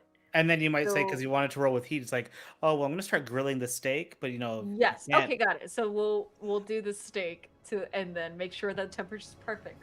Perfect medium rare. Yeah. See, there you go. There you go. So you have added the fur-hide steak. Was that combined with anything before? Or it's just a steak, With right? I think I combined it with or I didn't combine, but I combined the bergamot oil and the fairy bell to make like a glaze for the steak. Right. So it's just the fur-hide steak right now. Yeah. Okay. So So it to put that is- glaze, we have to also roll. Yeah. So that would be another action. Every action is associated with a roll. Got it. So every single ingredient has to have a roll. So we have the steak so far, guys. That's the only thing we have on the plate. I guess I'll go ahead. I'll put the glaze on it. Yeah. Um, So, but give us a little moment. Like, what do we see on camera? If this is like Iron Chef or something. I think it's a very calm, cool, and collected. Like he has like a pastry brush that he's like covering. It's like that moment like he lifts it up and there's a little like dripping coming down that they just slather over the steak. Definitely, the host came up and was like, "Can you just give us a shot for the camera?" Yeah, absolutely. I feel like this may be time because they're doing it very like patiently and making sure every inch is covered. And we're at a 19, right? Yes. We're at a 23 now. I rolled a 4. Okay. Right? Yes. 19 plus 4. Yeah, you're I good. know math. What were the features in the glaze? It was bitter, juicy, and crispy. Also, I did name it since it's Bugama oil and Fairy Bell. I called it Bell of the Bug oil. Oh, that's good. If no one else has an idea for how to add the top hat, Also, feel free to throw in more than one ingredient at once. You can throw Why do multiple things in a pan. okay, so we Can I say can't I do also multiple. added Okay, the salsa? so we can add multiple things. Yes, yeah. Okay. Sorry, Yeah. that's on me. No, it's so good. We're like, Can I ah! say, then I added the salsa at the same time also. Then Sure. Yeah. I feel like those all go together. Okay. I don't know what anyone's die is for surprise, which is unveiling a secret. I think the fact that we stole the top hat. D6 over here. I have a D6 as well, but I think if anyone wants to roll it, but yeah, because I think that would be like our big surprise is that we have this top. Why do I keep forgetting the second word? I keep thinking mushroom, but it's not a mushroom. I can It's roll a it if you want. 'Cause gourd. I technically switched. Yeah.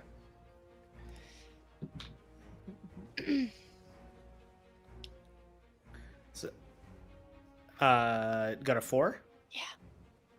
That puts you at 27 exactly. I didn't realize that. Oh my god. But wasn't that was our final ingredient? I think. I think so. You just take that. Gang, we did it. That's it. We did it. As the time on the clock counts down, you can see Clunker's jar desperately like, where's the we had a squash, we had a top hat squash, where's the squash? Where's the squash? And there's this moment where like you start to plate and you're bringing out this dish. What do you do when you see Dunbar just like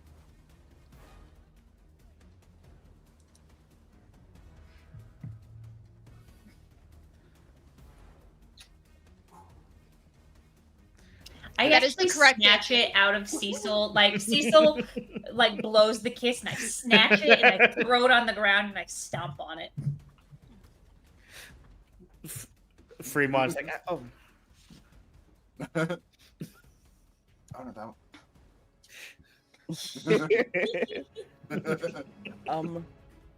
As the food's like being brought out to them for them to try it, a baby's in the corner is standing here like, ladies and gentlemen, this food is spicy, heady, aromatic, rich, and savory. That was fantastic. I'm gonna Ladies That's- and gentlemen.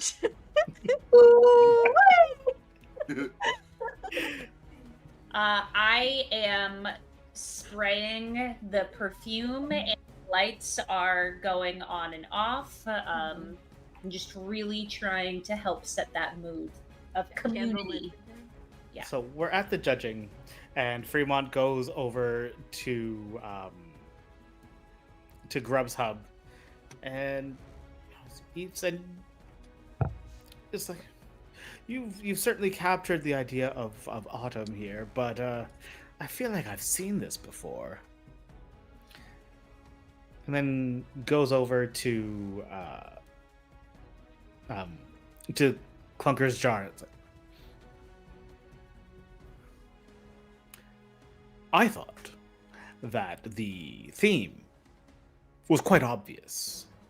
We made it quite explicit. A top hat squash.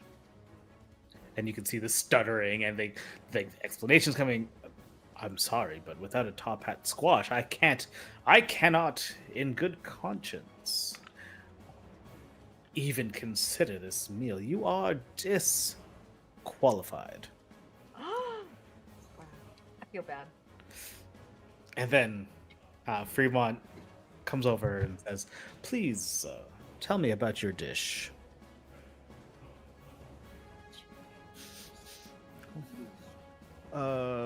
Right. So, as the song says, you know, we got a bevy of flavors in here. So of course, unlike our foolish competitors, and like makes a hand motion behind their back to their cousin, like unlike our foolish competitors, we of course had that in there. So we went with a fur hide steak, you know, cooked to the perfect tenderness.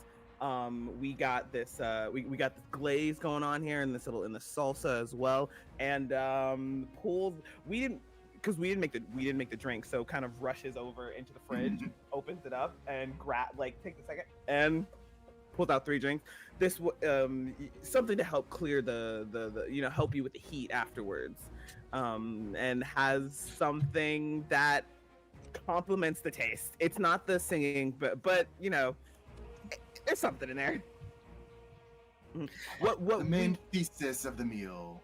Yes. No, take it away, friend. The main thesis of the meal is coming together. It's about having a meal that not only reminds you of autumn, but reminds you of home. Reminds you, but that also we all come from different places.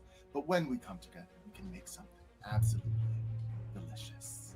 Well, and you have the fur hide steak and the Dusthaven Diablo in the glaze, both from Dusthaven. But you've gone and you've taken this lavender dewdrop from Bell's Hollow, and when you look at all of the different ingredients from different regions, it represents exactly what you've said. I mean, the presentation is incredible. The story, I know I was supposed to judge this based on the theme, but your meal speaks to me in a way that meals rarely do. And for that reason, I must award you S's across the board. And I would like to award Neelipede, the winner of the 3-Town Festival. And of course, everyone's losing their mind. And you see someone be like, I told you. And you can see someone like handing over like some kind of chit, being like, with the consent from Scylla, I would like Rosie to like almost like take you, spin and dip you, and then kiss you on the cheek. And then Scylla immediately crushes you because they're much bigger than you are. It's like, excellent attempt. Rosie knows what she's about. Yeah. Big titty goth girlfriend. And I've got the black cat energy. Yet also golden retriever. you can see Dunbar just like raging in the kitchen, and you can just see like their jar like waddling back and forth. The door is just like it flies off because of a previous punch. Ka-chow is going to like take her hand and like, Cecil, go kiss that bug. Come on. Which one? What do you Kiss. mean, which one? I s- Napoleon, Oh, you yes. ding dong. Go kiss your man. Kiss, kiss, Kiss, kiss, kiss, kiss, kiss, I go- kiss, kiss, kiss, kiss, kiss, kiss. kiss the bug. I go over, Wow. and very similarly, I look to Rosie and I say, "This is how you do it," and dip, and plant a kiss on him. And like all like 98 legs not needed to stand up like wrap around you and pull you in nice and close. Kind of terrifying, but great. Very comforting. Yeah. Perhaps after all that, maybe I can cook a meal for you tonight. Yeah. Tonight. So as we close on the festival, people eating food and being together, enjoying the togetherness in this plastic pumpkin. Let it grow. Let it Can we just get one last moment with each of you of what we see as our story comes to a close? I think that someone in the crowd works for a perfume company and really liked my secretions. I don't really think that I You said added that. much to the team today in terms of cooking. And so I think that that Ka-chow is going to start like being the marketer for the team because like we're kind of famous now. But you know, marketing, you only can do so much because obviously the team is probably going to take some time off before doing their new competition. So I am going to go into the perfume business and just secrete those smells for the world to put on their body. You're welcome, world.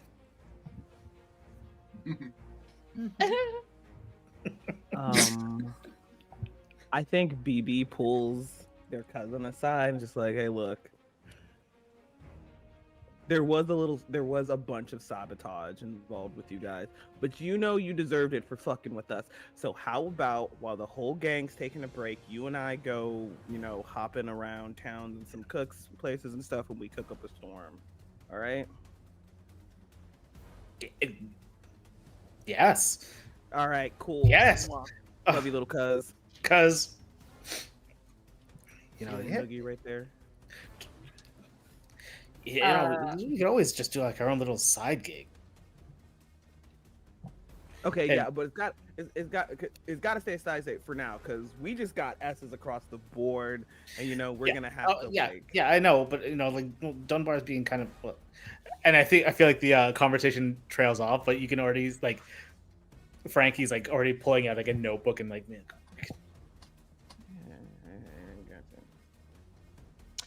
I think Scylla would talk to Rosie and invite Rosie to come visit Scylla back in Magnolia Falls, where they're from. Yeah. To visit the edge of the lake where they call home whenever they're not out. Rosie will stay there for an unintended long period of time. That'll be it. I think there's a moment, kind of as the crowd's eating and like cheering us on, where the five of us all we are like, there's a moment where we're all just like, we take a moment in the kitchen and we're just quiet and we look at each other. And I think there's just a big multi-armed group hug because we did that. And then Cecil backs away and says, I have to go. I have a date to get ready for. I must sleep for several years to get ready. Oh god. Digs in the ground. Is that what cicadas do? Private date I- of year is definitely I feel like the credits roll right there.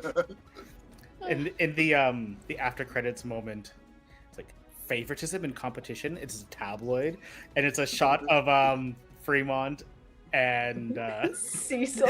and Cecil kissing, and then like Oh in my the God. corner, it's like Dunbar claims aliens took the squash. What are aliens to bugs, guys? Have you ever wondered? Birds. Humans. There it is. Ooh.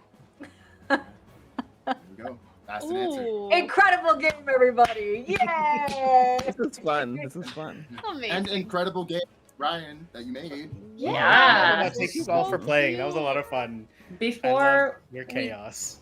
before we get out of here, let us tell the people who we are and where they can find us. And Ryan, maybe you can start and you can tell the people a little bit more about Bug Dish. Yeah, so online you can find my games under the one true Ryan Con, or you can find my games on itch at rcon.itch.io. Right now there is I guess as I call it, the amuse-bouche version of Bug Dish, which is just enough to get you started playing one session. But if you buy it there, you will get access to the full game when it releases. It's mostly written; it's just layout and editing at this point. But yeah, if you enjoyed it, please take a look at it or any of my other games. Yay. Oh, I'm gonna kick it over to VJ. Hey everybody, my name is VJ Harris. You can find me everywhere at VJH Creations. I run games professionally. I make TTRPGs. I'm gonna be at PAX Unplugged for anybody that wants to see me and come say hi. And yeah, that's me. Oh, I'm making a sad cowboy game. Homophobia real, unfortunate, but Yeah. sad and gay. Ooh. And I'm gonna give it. I'm gonna give it to On. Well, hi. I'll also be at PAX. So we'll have to fight each other. But yeah, my name is On, also known as Anduin. If that sounds familiar, it's because it is. It is based off the River Anduin from The Lord of the Rings. And I am a founder over at Roll D5. That's ROLE D5, where we specialize in showcasing indie TTRPGs with a new cast, a new system every single week. And we have a game on Thursday that we're very excited about. But yeah, you can find me everywhere as Anduin. That's pretty easy. There's all my stuff. We're gonna go over to apparently now Rosie's love of their life, Angie. Hello, everybody. My name is Angie Gon, Agonthetic on the internet, they, them pronouns. You can find me anywhere on the internet as Agonthetic. You can also check me out this Thursday at 6 p.m. Eastern Standard Time, 3 p.m. Pacific Standard Time over on Dicescape's YouTube for the release of episode 5 of The Last Arcanist, our ongoing Daggerheart campaign. I play Hugo Husk, who is living and walking scarecrow. Absolutely love Daggerheart, incredible game. You can also catch me this upcoming Friday over on Bad House RPG at 8 p.m. Eastern Standard Time, 5 p.m. Pacific Standard Time for our, which one is this? 4th episode of the Circles of Seekers and Sinners or Candela Obscura game. And then on Sunday, you can catch me over on Tales Archive for our ongoing D&D campaign, Known Realms to Lesh. It'll be session 127. So come check us out. And that's me. I'm going to go over to Dan. Hello, I have been and will hopefully continue to be Dan, aka Dan the Baker. You can find me everywhere online at Dan the Baker or at Dan is Baking. You will be able to find me at PAX Unplugged also. We'll also be able to find Story Bake, my food related game, baking game at +1 EXP. You can also find, sorry, my brain just went out the window. You can also find me on YouTube at Open Table Adventures, where we play games, talk about food, and make food about games, amongst other things. I'm the producer over there, and you can find me just like on the street somewhere and say hi. Yes. Hell yeah. Well, my friends, thank you all again so much for playing, for watching, Ryan, for this really fun game. We're going to keep open the donation Tiltify link probably until the end of the week. There's still a little bit left of our matching gift funds. So again, you can win a free t-shirt from Session Zero Clothing, or you can win Dan's really cool TTRPG story bake. It's going to be a physical copy if you do end up donating. So again, this was to support St. Jude Children's Hospital. I'm also putting a link into our Twitch chat about games against genocide. It just launched today. There are 50 different TTRPGs in a Tiltify bundle for a donation of $10 or more to Doctors Without Borders and their Palestinian relief efforts. So if that sounds like something you'd be interested in, please check that out. I'm also putting in one final link. We have a TTRPG and a Magic the Gathering raffle that's supporting Dot's RPG project. They are the makers of Braille Dice that debuted last year at PAX U. This year, they're going to have single sets of these RPG dice. Raffle tickets are just $5 each, and both raffles have like nearly $600 worth of product, if not more. So definitely worth getting a ticket, and it'll be just in time for the holidays. With that being said, I won't be at PAX U, but if you have questions about charity or if you want to chat, hit me up. Anyway, I hope that you all have a wonderful rest of your evening. Thank you so much for hanging out with us and raising funds for St. Jude Children's Hospital. Go out, make friends, be safe, wash hands, and please do not eat paste. Bye-bye.